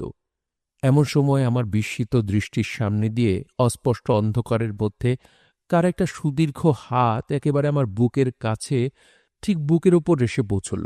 হাতে ধারালো একখানা সোজা ছোরা, অন্ধকারেও যেন ঝকঝক করছে। ততক্ষণে আমার বিস্ময়ের প্রথম মুহূর্ত কেটে গিয়েছে। আমি তাড়াতাড়ি পাশ মোড়া দিয়ে ছোড়ার সমেত হাতখানা ধরতে গিয়ে মুহূর্তের জন্য একটা বাঁশের লাঠিকে চেপে ধরলাম। পরক্ষণেই কে এক জোর ঝটকায় লাঠিখানা আমার হাত থেকে ছিনিয়ে নিলে। সঙ্গে সঙ্গে ছোড়ার তীক্ষ্ণ অগ্রভাগের আঘাতে আমার হাতের কবজি ও বুকের খানিকটা ছিঁড়ে রক্তারক্তি হয়ে গেল। তাড়াতাড়ি উঠে টর্চ জ্বেলে দেখি বিছানার রক্তে মাখামাখি হয়ে গিয়েছে। তখনই নেকড়া ছিঁড়ে হাতে জলপটি বেঁধে লণ্ঠন জ্বালালাম। লাঠির অগ্রভাগে তীক্ষ্ণাস্ত্র ছোরা বাঁধা ছিল। আমার বুক লক্ষ্য করে ঠিক কুড়োলের কাপের ধরনে লাঠি উঁচিয়ে কোপ মারলেই ছোরা পিঠের ওদিক দিয়ে ফুঁড়ে বেরোত। তারপর বাঁধন নালগা করে ছোরাখানা আমার বিছানার পাশে কিংবা আমার ওপর ফেলে রাখলেই আমি যে আত্মহত্যা করেছি এ কথা বিশেষজ্ঞ ভিন্ন অন্য লোককে ভুল করে বোঝানো চলত। আমি নিরস্ত্র ছিলাম না, মিস্টার সোমের ছাত্র আমি। আমার বালিশের তলায় 6 নলা অটোমেটিক কোয়েবলি লুকানো। সেটা হাতে করে তখনই বাইরে এসে টর্চ ধরে ঘরের সর্বত্র খুঁজলাম। জানলার কাছে জুতোশুদ্ধ টাটকা পায়ের দাগ। ভালো করে টর্চ ফেলে দেখলাম। কি জুতো, রবার সোল না চামড়া? অন্ধকারে ভালো বোঝা গেল না। এখনই এই জুতোর সোলের একটা ছাঁচ নেওয়া দরকার, কিন্তু তার কোনো উপকরণ দুর্ভাগ্যের বিষয় আজ আমার কাছে নেই। আমার মনে কেমন ভয় করতে লাগল। আকাশের দিকে চাইলাম। কৃষ্ণপক্ষের ঘোর মেঘান্তকার রজনী। এমনি রাতে ঠিক গত কৃষ্ণপক্ষেই গাঙ্গুলি মশাই খুন হয়েছিলেন। আমি শ্রীগোপালের বাড়ি গিয়ে ডাকলাম, শ্রীগোপাল, শ্রীগোপাল, ওঠো, ওঠো। শ্রীগোপাল জড়িত কণ্ঠে উত্তর দিল, কে? বাইরে এসো, আলো নিয়ে এসো, সব বলছি। শ্রীগোপাল একটা কেরোসিনের টেমি জ্বালিয়ে চোখ মুছতে মুছতে বিস্মিত মুখে বার হয়ে এসে বললে, কে? ও আপনি? এত রাত্রে কি মনে করে? চলো বসি, সব বলছি। এক গ্লাস জল খাওয়া তো দেখি। চা খাবেন? স্টোভ আছে। চা খোর আমি, সব মজুদ রাখি, করে দিই। চা খেয়ে আমি আর বসতে পারছি নে, ঘুমে যেন চোখ ঢুলে আসছে। শ্রীগোপাল বললে, বাকি রাতটুকু আমার এখানেই শুয়ে কাটিয়ে দেবেন এখন। ব্যাপার সব শুনে শ্রীগোপাল বললে, এর মধ্যে ননী আছে বলে মনে হয়। এ তারই কাজ। না, না, বলেন কি? না, এ ননির কাজ নয়। কি করে জানলেন? এখানকার লোক ছোড়ার ব্যবহার জানে না। বাংলাদেশের পাড়াগাঁয়ে ছোড়ার ব্যবহার নেই। তবে এ কাজ যে করেছে সে বাংলার বাইরে থাকে। তুমি কাউকে রাতের কথা বলো না কিন্তু। আপনাকে খুন করতে আসার উদ্দেশ্য? আমি দোষী খুঁজে বার করবার কাজে পুলিশকে সাহায্য করছি। এছাড়া আর অন্য কি উদ্দেশ্য থাকতে পারে? ভোর হল। আমি উঠে আমার ঘরে চলে গেলাম। জানলার বাইরে সেই পায়ের দাগ তেমনি রয়েছে। রবার সোলের জুতো বেশ স্পষ্ট বোঝা যাচ্ছে। ক নম্বরের জুতো তাও জানা গেল। বিকেলে আমি ভাবলাম একবার মামার বাড়ি যাব। এই গ্রামে ডাক্তার নেই ভালো। মামার বাড়ি গিয়ে আমার ক্ষতস্থানটা দেখিয়ে ওষুধ দিয়ে নিয়ে আসব। ঘরের মধ্যে জামা গায়ে দিতে মনে হল আমার ঘরের মধ্যে কে যেন ঢুকেছিল। কিছুই থাকে না ঘরে। একটা ছোট চামড়ার সুটকেস, তাতে খানকতক কাপড় জামা। কে ঘরের মধ্যে ঢুকে সুটকেসটা মেঝেতে ফেলে তার মধ্যে হাত রেখে খুঁজেছে। কাপড় জামা বা একটা মানিব্যাগে গোটা 2 টাকা ছিল, যেগুলো ছোঁয়নি। বালিশের তলা, এমনকি তোশকটার তলা পর্যন্ত খুঁজেছে। আমি প্রথমটা ভাবলাম এ কোনো ছিঁচকে চোরের কাজ, কিন্তু চোর টাকা নেয়নি। তবে কি রিভলভারটা চুরি করতে এসেছিল? সেটা আমার পকেটেই আছে। অবশ্যই সে উদ্দেশ্য থাকা বিচিত্র নয়। জানকীবাবুকে ডেকে সব কথা বললাম। জানকীবাবু শুনে বললেন, চলুন জায়গাটা একবার দেখে আসি। ঘরে ঢুকে আমরা সব দিক ভালো করে খুঁজে দেখলাম। সব ঠিক আছে। জানকীবাবু আমার চেয়ে ভালো করে খুঁজলেন। তিনিও কিছু বুঝতে পেরেছেন বলে মনে হল না। বললাম, দেখলেন তো, টাকা করে কিছু যায়নি। কিছু না। আর কোনো জিনিস আপনার ঘরে ছিল? কি জিনিস? অন্য কোনো দরকারি, মানে মূল্যবান? এখানে মূল্যবান জিনিস কি থাকবে? তাই তো। আমার মামার বাড়ির পাশে সুরেশ ডাক্তারের বাড়ি। সে আমার সমবয়সী, গ্রামে প্র্যাকটিস করে। মোটামুটি যা রোজগার করে তাতে তার চলে যায়। ওর কাছে ক্ষতস্থান ধুয়ে ব্যান্ডেজ করিয়ে আবার শ্রীগোপালদের গ্রামেই ফিরলাম। জানকীবাবুর সঙ্গে পথে দেখা। তিনি বোধহয় বেড়াতে বেরিয়েছেন। আমায় বললেন, আজই ফিরলেন? তার কথার উত্তর দিতে গিয়ে হঠাৎ আমার মনে পড়ল মিস স্মিথের কবজখান আমার পকেটেই আছে। এখনও সামনের রাত আসছে আবার। ও জিনিসটা সঙ্গে এনে ভালো করিনি। মামার বাড়ি রেখে আসাই উচিত ছিল বোধহয়। জানকীবাবুর পরামর্শটা একবার নিলে কেমন হয়, জিনিসটা দেখিয়ে। কিন্তু ভাবলাম এই জিনিসটা ওর হাতে দিতে গেলে এখন বহু কৈফিয়ত দিতে হবে ওর সঙ্গে। হয়তো তিনি জিনিসটার গুরুত্ব বুঝবেন না। দরকার কি দেখানোর? জানকীবাবুর শ্বশুরবাড়ি শ্রীগোপালের বাড়ির পাশেই। ওর বৃদ্ধা শাশুড়ি দেখি বাইরের রোয়াকে বসে মালা জপ করছেন। আমি তাকে আরও জিজ্ঞেস করবার জন্যে সেখানে গিয়ে বসলাম। বুড়ি বললে, এসো দাদা, বসো। ভালো আছেন দিদিমা? আমাদের আবার ভালো মন্দ। তোমরা ভালো থাকলেই আমাদের ভালো। আপনি বুঝি একাই থাকেন? আর কে থাকবে বলো, আছেই বা কি। এক মেয়ে ছিল, মারা গিয়েছে। তবে তো আপনার বড় কষ্ট দিদিমা। কি করব দাদা, অদৃষ্টে দুঃখ থাকলে কেউ কি ঠেকাতে পারে? আমি একটু অন্যমনস্ক হয়ে গিয়েছিলাম। বুড়ির সামনের গোয়ালের ছিটে বেড়ায় একটা অদ্ভুত জিনিস রয়েছে। জিনিসটা হচ্ছে খুব বড় একটা পাতার টাকো। পাতাগুলো শুকনো তামাক পাতার মতো ঈষৎ লালচে। পাতার বোনা ওরকম টাকো বাংলাদেশের পাড়াগাঁয়ে কখনো দেখিনি। জিজ্ঞেস করলাম, দিদিমা, ও জিনিসটা কি, এখানে তৈরি হয়? বৃদ্ধা বললেন, ওটা এ দেশে নয় দাদা। কোথায় পেয়েছিলেন ওটা? আমার জামাই এনে দিয়েছিল। আপনার জামাই? জানকীবাবু বুঝি? হ্যাঁ দাদা, ও আসামে চা বাগানে থাকত কি না, ওই আর বছর এনেছিল। হঠাৎ আমার মনে কেমন একটা খটকা লাগল। আসাম, চা বাগান। এই ক্ষুদ্র গ্রামের সঙ্গে সুদূর আসামের যোগ কিভাবে স্থাপিত হতে পারে, এ আমার নিকট একটা মস্ত বড় সমস্যা। একটা ক্ষীণ সূত্র মিলেছে। আমি বললাম, জানকীবাবু বুঝি আসামে থাকতেন? হ্যাঁ দাদা, অনেক দিন ছিল, এখন আর থাকে না। আমার সে মেয়ে মারা গিয়েছে কি না, তবু জামাই মাঝে মাঝে আসে। গাঙ্গুলি মশাইয়ের সঙ্গে বড় ভাব ছিল। এলেই ওখানে বসে গল্প, চা খাওয়া, ও, বুড়ো খুন হয়েছে শুনে জামাইয়ের কি দুঃখ! গাঙ্গুলি মশাইয়ের মৃত্যুর কদিন পরে উনি এলেন? 3-4 দিন পরে দাদা। আপনার মেয়ে মারা গিয়েছেন কতদিন হলো দিদিমা? তা বছর 3 হলো, এই শ্রাবণে। মেয়ে মারা যাওয়ার পর উনি যেমন আসছিলেন তেমনই আসতেন, না মধ্যে কিছুদিন আসা বন্ধ ছিল? বছর 2 আর আসেনি। মন তো খারাপ হয়, বুঝতেই পারো দাদা। তারপর এলো একবার শীতকালে, এখানে রইল মাসখানেক। বেশ মন লেগে গেল, সেই থেকে প্রায় আসে। আমি বৃদ্ধার কাছ থেকে বিদায় নিলাম। সেদিন আর কোথাও বেরোলাম না। পরদিন সকালে উঠে স্থির করলাম একবার থানায় দারোগাবাবুর সঙ্গে দেখা করা দরকার, বিশেষ আবশ্যক। পথেই জানকীবাবুর সঙ্গে দেখা। আমায় জিজ্ঞেস করলেন, এই যে বেড়াচ্ছেন বুঝি? আমি বললাম, চলুন ঘুরে আসা যাক একটু, আপত্তি আছে? হ্যাঁ হ্যাঁ, চলুন না যাই। আচ্ছা জানকীবাবু, আপনি মন্ত্রে-তন্ত্রে বিশ্বাস করেন? হ্যাঁ, খানিকটা করিও বটে, খানিকটা নাও বটে। কেন বলুন তো? আমার নিজেরও তো একেবারে বিশ্বাস নেই, তাই বলছি। আপনি তো অনেক দেশ ঘুরেছেন, আপনার অভিজ্ঞতা আমার চেয়ে অনেক বেশি। হঠাৎ জানকীবাবু আমার চোখের সামনে এমন একটা কাণ্ড করলেন যাতে আমি স্তম্ভিত ও হতভম্ব হয়ে দাঁড়িয়ে রইলাম কিছুক্ষণের জন্যে। কাণ্ডটা এমন কিছুই নয়, খুবই সাধারণ।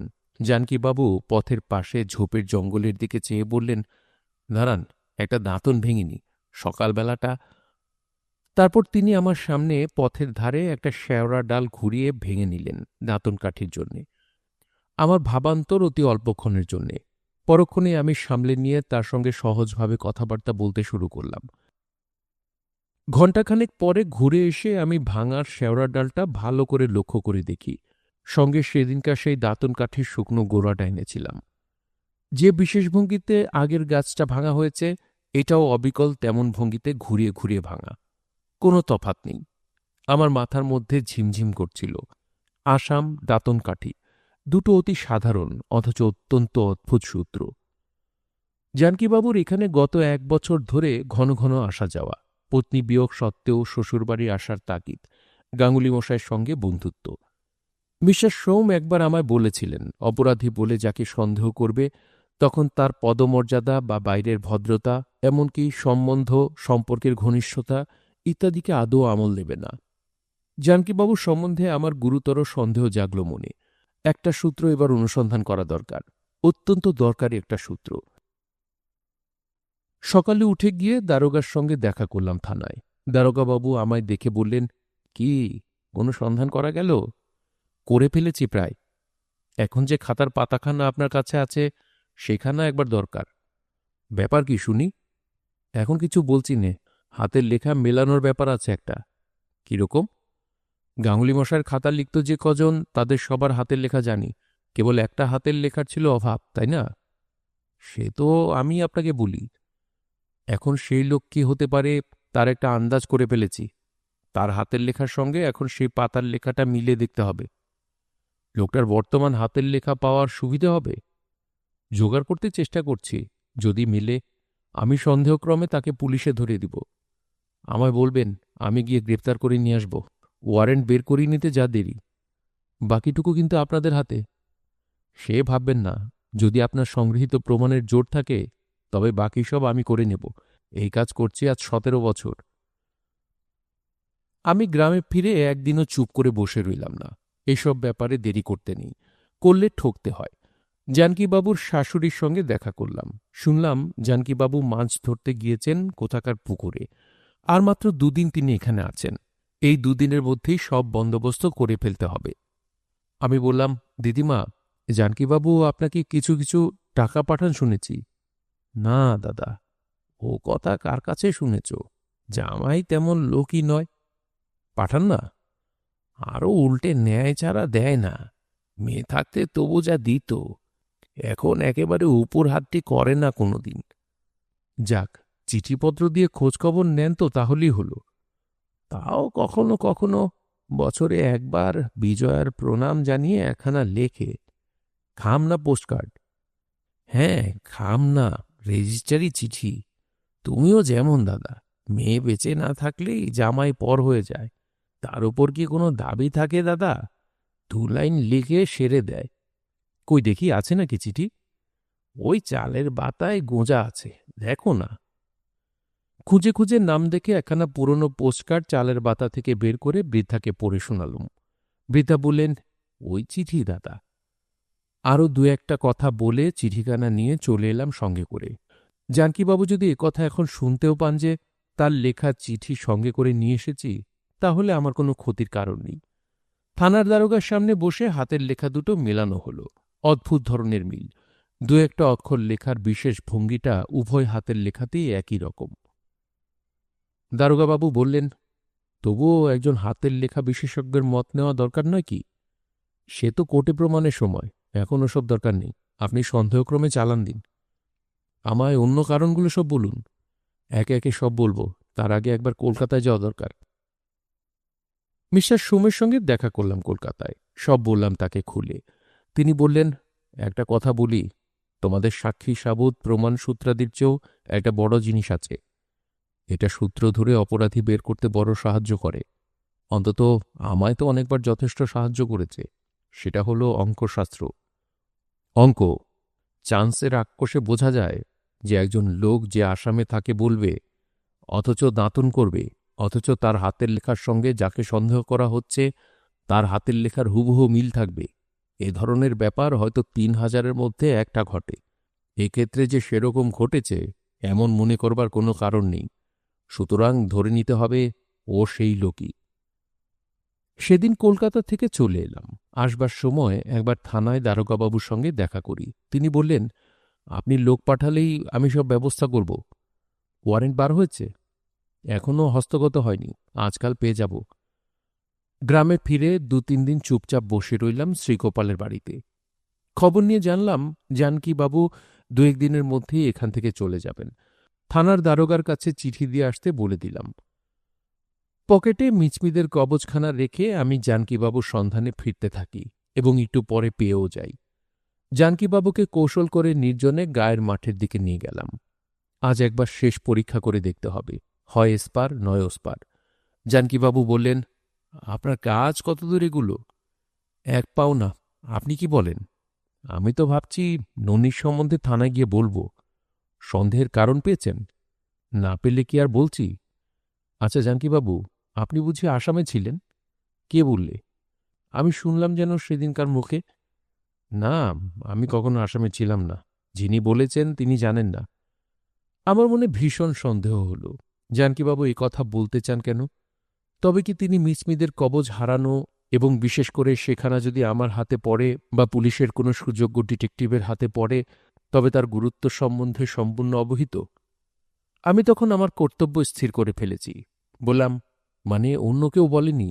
আপনার দেওয়া একটা পাতার টোকা সেদিন আপনার শ্বশুরবাড়িতে দেখে ভাবলাম, এ টোকা আসাম সৌদি অঞ্চল ছাড়া কোথাও পাওয়া যায় না। মিসমিদের দেশে অমন টোকার ব্যবহার আছে। আপনার ভুল ধারণা। আমি তার মুখের দিকে স্থির দৃষ্টিতে চেয়ে পকেট থেকে মিসমিদের কাঠের কবজখানা বের করে তার সামনে ধরে বললাম, দেখুন দেখি এই জিনিসটা কি, চেনেন? যে রাত্রে গাঙ্গুলি মশাই খুন হন সে রাত্রে তার বাড়ির পেছনে এটা কুড়িয়ে পাই। আসামে মিসমি জাতের মধ্যে এই ধরনের কাঠের কবজ পাওয়া যায় কি না তাই। আমার খবরের সঙ্গে সঙ্গে জানকীবাবুর মুখ সাদা ফ্যাকাশে হয়ে গেল, কিন্তু অত্যন্ত অল্পকালের জন্যে। পরমুহূর্তে ভীষণ ক্রোধে তার নাক ফুলে উঠল, চোখ বড় বড় হল। হঠাৎ আমার কথা শেষ হওয়ার আগেই তিনি আমার ঘাড়ে লাফিয়ে পড়লেন বাঘের মতো এবং সঙ্গে সঙ্গে কবচ শুদ্ধ হাতখানা চেপে ধরে জিনিসটা ছিনিয়ে নেওয়ার চেষ্টা করলেন। তাতে ব্যর্থ হয়ে তিনি দুহাতেই আমার গলা চেপে ধরলেন পাগলের মতো। আমি এর জন্য সম্পূর্ণ প্রস্তুত ছিলাম, বরং জানকীবাবুই আমার জুজুৎসুর আড়াই পেঁচির ছুটের জন্যে তৈরি ছিলেন না। তিনি হাতের মাপের অন্তত 3 হাত দূরে ছিটকে পড়ে হাঁপাতে লাগলেন। আমি হেসে বললাম, এ লাইনে যখন নেমেছেন তখন অন্তত 2-1টা প্যাচ জেনে রাখা আপনার নিতান্ত দরকার ছিল জানকীবাবু। কবজ আমার কাছ থেকে কেড়ে নিতে পারবেন না।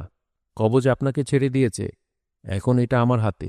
এখন ভাগ্যদেবী আমায় দয়া করবেন। কি বলছেন আপনি? এ কথার জবাব দেবেন অন্য জায়গায়। দাঁড়ান একটু এখানে। থানার দারোগাবাবু কাছেই ছিলেন। আমার ইঙ্গিতে তিনি এসে হাসি মুখে বললেন, দয়া করে একটু এগিয়ে আসুন জানকীবাবু। খুনের অপরাধে আপনাকে আমি গ্রেপ্তার করলাম। এই লাগাও। কনস্টেবলরা এগিয়ে গিয়ে জানকীবাবুর হাতে হাতকড়ি লাগাল। জানকীবাবু কি বলতে চাইলেন? দারোগাবাবু বললেন, আপনি এখন যা কিছু বলবেন আপনার বিরুদ্ধে তা প্রয়োগ করা হবে, বুঝে শুনে কথা বলবেন। জানকীবাবুর বিরুদ্ধে পুলিশ আরও অনেক প্রমাণ সংগ্রহ করে। গাঙ্গুলি মশাই খুন হওয়ার 5 দিনের মধ্যে তিনি জেলার লোন অফিস ব্যাংকে 950 টাকা জমা রেখেছেন। পুলিশের থানা তল্লাশিতে তার কাগজ বার হয়ে পড়ল। তারপর বিচারে জানকীবাবুর যাবজ্জীবন দ্বীপান্তরের আদেশ হয়। একটা বিষয় আমার আগ্রহ ছিল জানবার। জানকীবাবুর সঙ্গে আমি জেলের মধ্যে দেখা করলাম, তখন তার প্রতি দণ্ডাদেশ হয়ে গিয়েছে। আমাকে দেখে জানকীবাবু ভ্রু কুঞ্চিত করলেন। আমি জিজ্ঞেস করলাম, কেমন আছেন জানকীবাবু? ধন্যবাদ, কোনো কথা জিজ্ঞেস করতে হবে না আপনাকে। একটু বেশি রাগ করেছেন বলে মনে হচ্ছে, কিন্তু আমায় কর্তব্য পালন করতে হয়েছে, তা বুঝতে পারছেন? থাক, ওতেই হবে। দেখুন জানকীবাবু, মনের অগোচর পাপ নেই। আপনি খুব ভালোভাবেই জানেন আপনি কতদূর হীন কাজ করেছেন। একজন অসহায় সরল বৃদ্ধ ব্রাহ্মণ, যিনি আপনাকে গাঁয়ের জামাই জেনে আপনার প্রতি আত্মীয়ের মতো, এমনকি আপনার শ্বশুরের মতো ব্যবহার করতেন, আপনাকে সম্পূর্ণ বিশ্বাস করে তার টাকা করে হিসেব আপনাকে দিয়ে লেখাতেন, তাকে আপনি খুন করেছেন। পরকালের জবাবদিহি দিতে হবে যখন, তখন কি করবেন ভাবলেন না একবার? মশাই, আপনাকে পাদ্রী সাহেবের মতো লেকচার দিতে হবে না। আপনি যদি এখন এখান থেকে না যান, আমি অর্ডারকে ডেকে আপনাকে তাড়িয়ে দেব। বিরক্ত করবেন না। লোকটা সত্যি অত্যন্ত কঠোর প্রকৃতির। নররক্তে হাত কলুষিত করেছে, অথচ এখন মনে অনুতাপের অঙ্কুর পর্যন্ত জাগেনি ওর। আমি বললাম, আপনি সংসারে একা, ছেলেপুলে নেই, স্ত্রী নেই। তাঁরা স্বর্গে গিয়েছেন, কিন্তু আপনার এই কাজ স্বর্গ থেকে কি তারা দেখবেন না আপনি ভেবেছেন? তাদের কাছে মুখ দেখাবেন কি করে? জানকীবাবু চুপ করে রইলেন এবার। আমি ভাবলুম ওষুধে ধরেছে।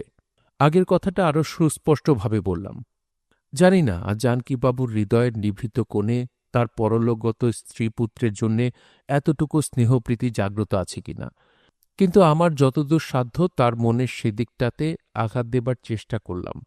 বহুদিনের মরচে পড়া হৃদয়ের দোর যদি এতটুকু খোলে। বললাম, ভেবে দেখুন জানকীবাবু, আপনার কাছে কত পবিত্র স্মৃতির আধার হওয়া উচিত যে গ্রাম, সেই গ্রামে বসে আপনি নরহত্যা করেছেন। এ যে কত পাপের কাজ, তা যদি আজও বোঝেন, তবু অনুতাপের আগুনে হৃদয় শুদ্ধ হয়ে যেতে পারে। অনুতাপে মানুষকে নিষ্পাপ করে, মহাপুরুষেরা বলেছেন। আপনি বিশ্বাস করুন বা নাই করুন, মহাপুরুষদের বাণী তা বলে মিথ্যা হয়ে যাবে না। জানকীবাবু আমার দিকে অদ্ভুত দৃষ্টিতে চেয়ে বললেন, মশাই, আপনি কি কাজ করেন? এই কি আপনার পেশা? খারাপ পেশা নয়, তা স্বীকার করবেন বোধহয়। খারাপ আর কি, দোষীকে প্রায়শ্চিত্ত করবার সুবিধে করে দিই, যাতে তার পরকালে ভালো হয়। আচ্ছা, এ আপনি মনে প্রাণে বিশ্বাস করেন? নিশ্চয় করি। তবে শুনুন বলি। বসুন। বেশ কথা, বলুন। আমার দ্বারা এ কাজ হয়েছে। অর্থাৎ গাঙ্গুলি মশাইকে আপনি? ও কথা আর বলবেন না। বেশ, কেন করলেন? সে অনেক কথা, আমার উপায় ছিল না। কেন? আমি ব্যবসা করতুম শুনেছেন তো। ব্যবসা ফেল পড়ে কপর্দক শূন্য হয়ে পড়েছিলাম। চারদিকে দেনা, লোভ সামলাতে পারলাম না। আপনার সান্ত্বনা আপনার কাছে, কিন্তু এটা লাখসই কৈফিয়ত হল না। আমি তা জানি, দুর্বল মন আমাদের, কিন্তু আপনাকে একটা কথা জিজ্ঞেস করতে বড় ইচ্ছে হয়। স্বচ্ছন্দে বলুন। আপনি ওই কবচখানা পেয়েছিলেন যেদিন, সেদিন আপনি বুঝতে পেরেছিলেন ওখানা কি? না। কবে পারলেন? আমার শিক্ষাগুরু মিস্টার সোমের কাছে কবচের বিষয় সব জেনেছিলাম। আপনাকে একটা কথা জিজ্ঞেস করব। বলুন। আপনি কেন আবার এই গ্রামে এসেছিলেন খুনের পরে? আপনি নিশ্চয়ই তা বুঝেছেন।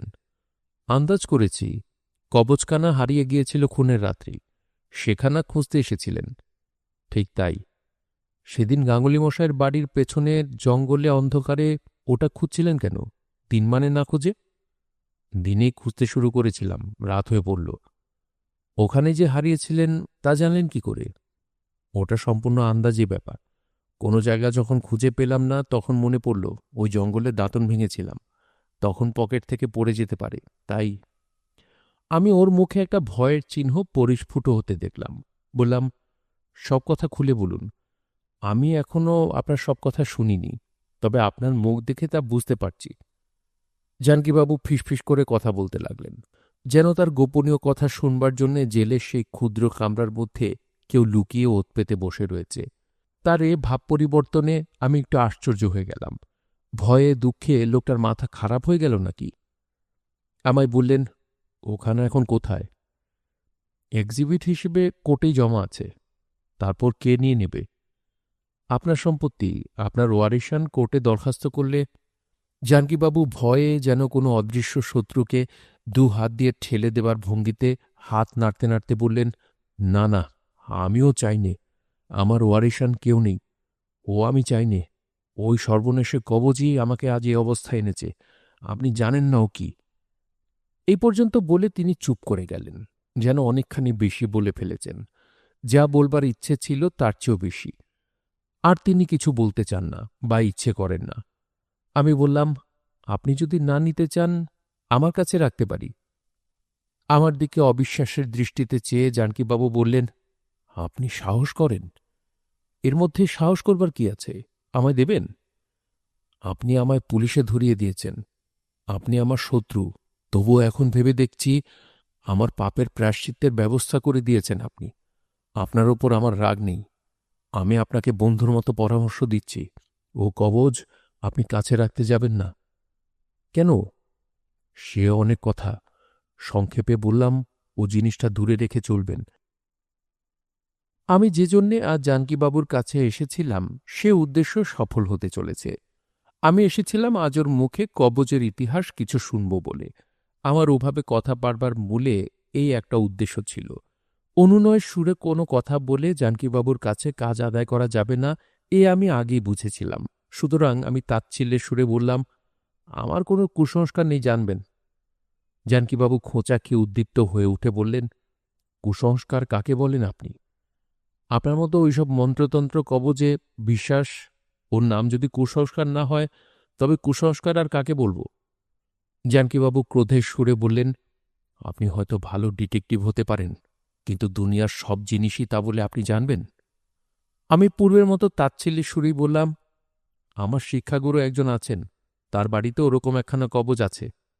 কে তিনি? মিস্টার সোম, বিখ্যাত প্রাইভেট ডিটেকটিভ। যিনিই হন, আমার তা জানবার দরকার নেই।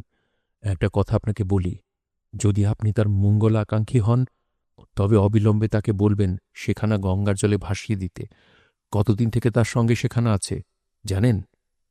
তা জানি নে, তবে খুব অল্প দিনেও নয়, 2-3 বছর হবে। আর আমার সঙ্গে কবজ আছে 7 বছর। কিন্তু তাকে বলেই জানকীবাবু চুপ করলেন, আর যেন তিনি মুখই খুলবেন না এমন ভাব দেখালেন। আমি বললাম, বলুন, কি বলতে চাইছিলেন? অন্য কিছু নয়, ও কবজখানা আপনি আপনার গুরুকে টান মেরে ভাসিয়ে দিতে বলবেন, আর এখানেও আপনি কাছে রাখবেন না। আমি তো বলেছি আমার কোনো কুসংস্কার নেই। অভিজ্ঞতার দ্বারা যা জেনেছি তাকে কুসংস্কার বলে মানতে রাজি নই। বেশি তর্ক আপনার সঙ্গে করব না। আপনি থাকুন কি উচ্ছন্নে যান, তাতে আমার কি? এই যে খানিক আগে বলছিলেন আমার ওপর আপনার কোনো রাগ নেই। ছিল না, কিন্তু আপনার নির্বুদ্ধিতার দেমাগ দেখে রাগ হয়ে পড়েছে। দেমাগ দেখলেন কোথায়? আপনি তো কোনো কারণ দেখাননি, শুধুই বলে যাচ্ছেন কবজ ফেলে দাও। আজকাল কোনো দেশে এসব মন্ত্রতন্ত্রে বিশ্বাস করে ভেবেছেন? একখানা কাঠের পাত মানুষের অনিষ্ট করতে পারে বলে আপনিও বিশ্বাস করেন? আমিও আগে ঠিক এ কথাই ভাবতাম, কিন্তু এখন আমি বুঝেছি। কিন্তু বুঝেছি এমন সময় যে যখন আর কোনো চারা নেই। জিনিসটা কি খুলে বলুন না দয়া করে। শুনবেন তবে? ওই কবজে আমার এই সর্বনাশের কারণ। আমি বুঝেছিলাম এই সম্বন্ধে জানকীবাবু কি একটা কথা আমার কাছে চেপে যাচ্ছেন। আগে একবার বলতে গিয়েও বলেননি। হঠাৎ গুম খেয়ে চুপ করে গিয়ে অন্য কথা পেড়েছিলেন। এবার হয়তো তার পুনরাবৃত্তি করবেন। সুতরাং আমি যেন তার আসল কথার অর্থ বুঝতে পারিনি এমন ভাব দেখিয়ে বললাম, তা বটে। একদিক থেকে দেখতে হলে ওই কবজখানাই তো আপনার বর্তমান অবস্থার জন্য দায়ী। জানকীবাবু আমার দিকে কৌতূহলের দৃষ্টিতে চেয়ে বললেন, আপনি কি বুঝেছেন বলুন তো? কিভাবে দায়ী? মানে ওখানা না হারিয়ে গেলে তো আপনি আজ ধরা পড়তেন না। যদি ওখানে পকেট থেকে না পড়ে যেত। কিছুই বোঝেননি। এছাড়া কি বুঝবার আছে? আজ যে আমি একজন খুনি, তাও জানবেন ওই সর্বনেশে কবজের জন্যে।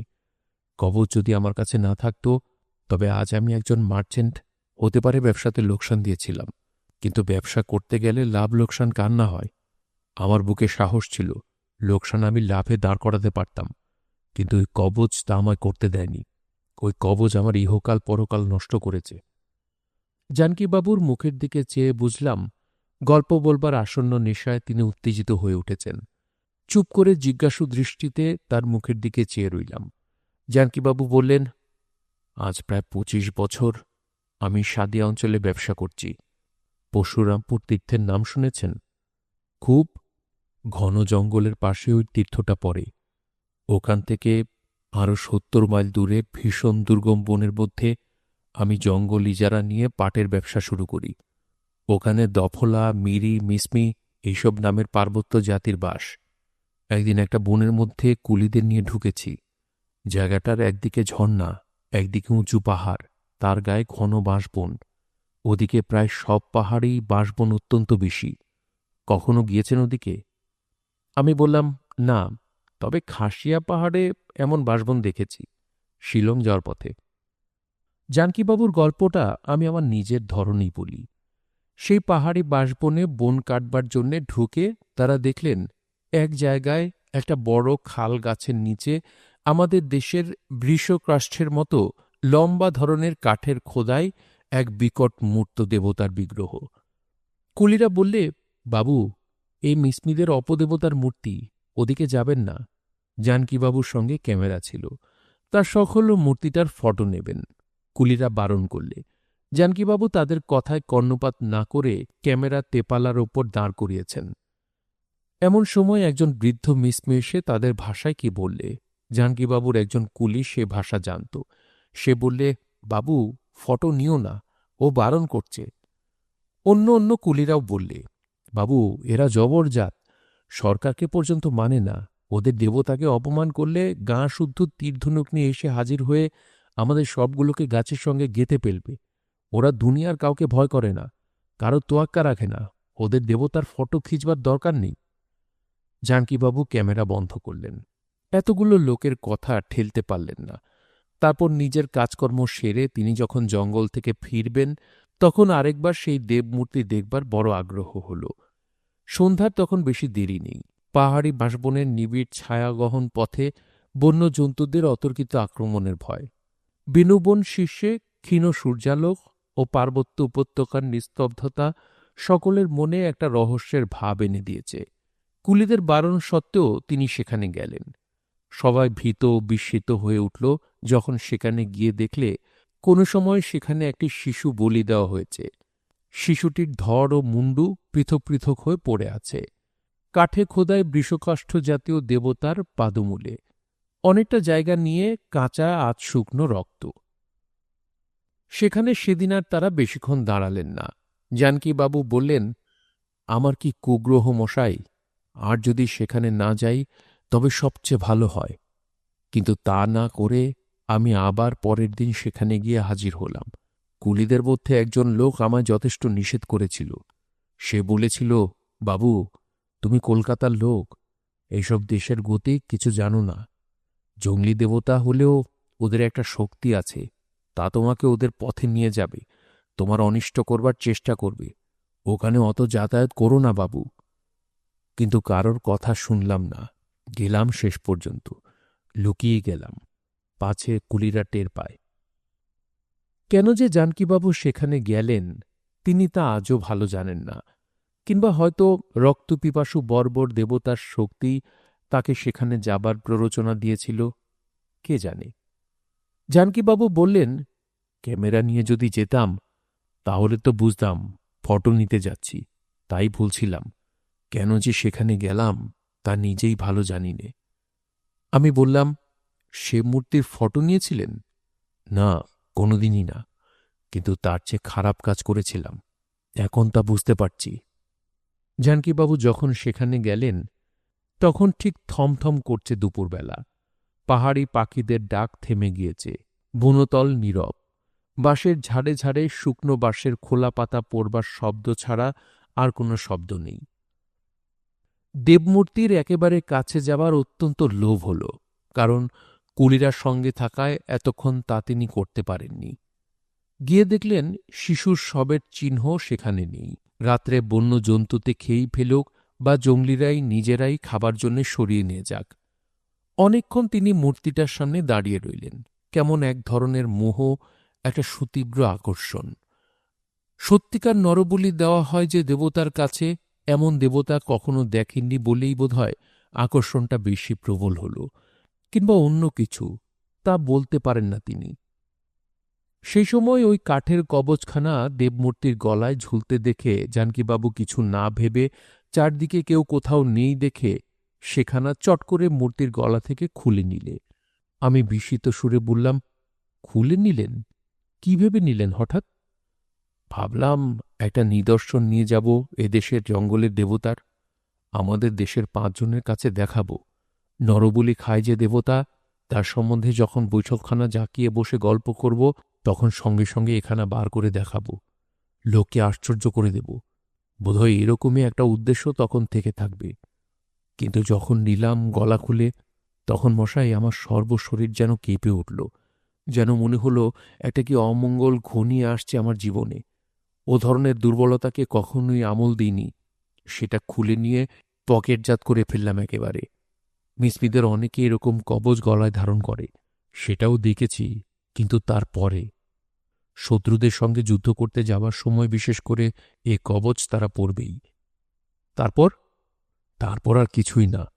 7 বছর কবচ আছে আমার কাছে, জঙ্গলি জাতের জঙ্গলি দেবতার কবচ। ও ধীরে ধীরে আমায় নামিয়েছে এই 7 বছরে। এক একটা জিনিসের এক একটা শক্তি আছে। আমায় জাল করিয়েছে, পাওনাদারের টাকা মেরে দেবার ফন্দি দিয়েছে, শেষকালে মানুষের রক্তে হাত রাঙিয়ে দিলে পর্যন্ত। একজন সম্ভ্রান্ত ভদ্র ব্যবসাদার ছিল মশাই। আজ কোথায় এসে নেমেছি দেখুন। এ প্রবৃত্তি জাগবার মূলে ওই কবচখানা। আমি দেখেছি, যখনই ওখানে আমার কাছে থাকত, তখনই নানা রকম দুষ্টু বুদ্ধি জাগত মনে। কাকে মারি, কাকে ফাঁকি দিই, লোভ জিনিসটার দুর্দমনীয় হয়ে উঠত। গাঙ্গুলি মশাইয়ের খুনের দিনের রাত্রে আমি 10টার গাড়িতে অন্ধকারে স্টেশনে নামি। কেউ আমায় দেখেনি, আমার পকেটে ওই কবচ। কিন্তু যাক সে কথা, আর এখন বলবো না।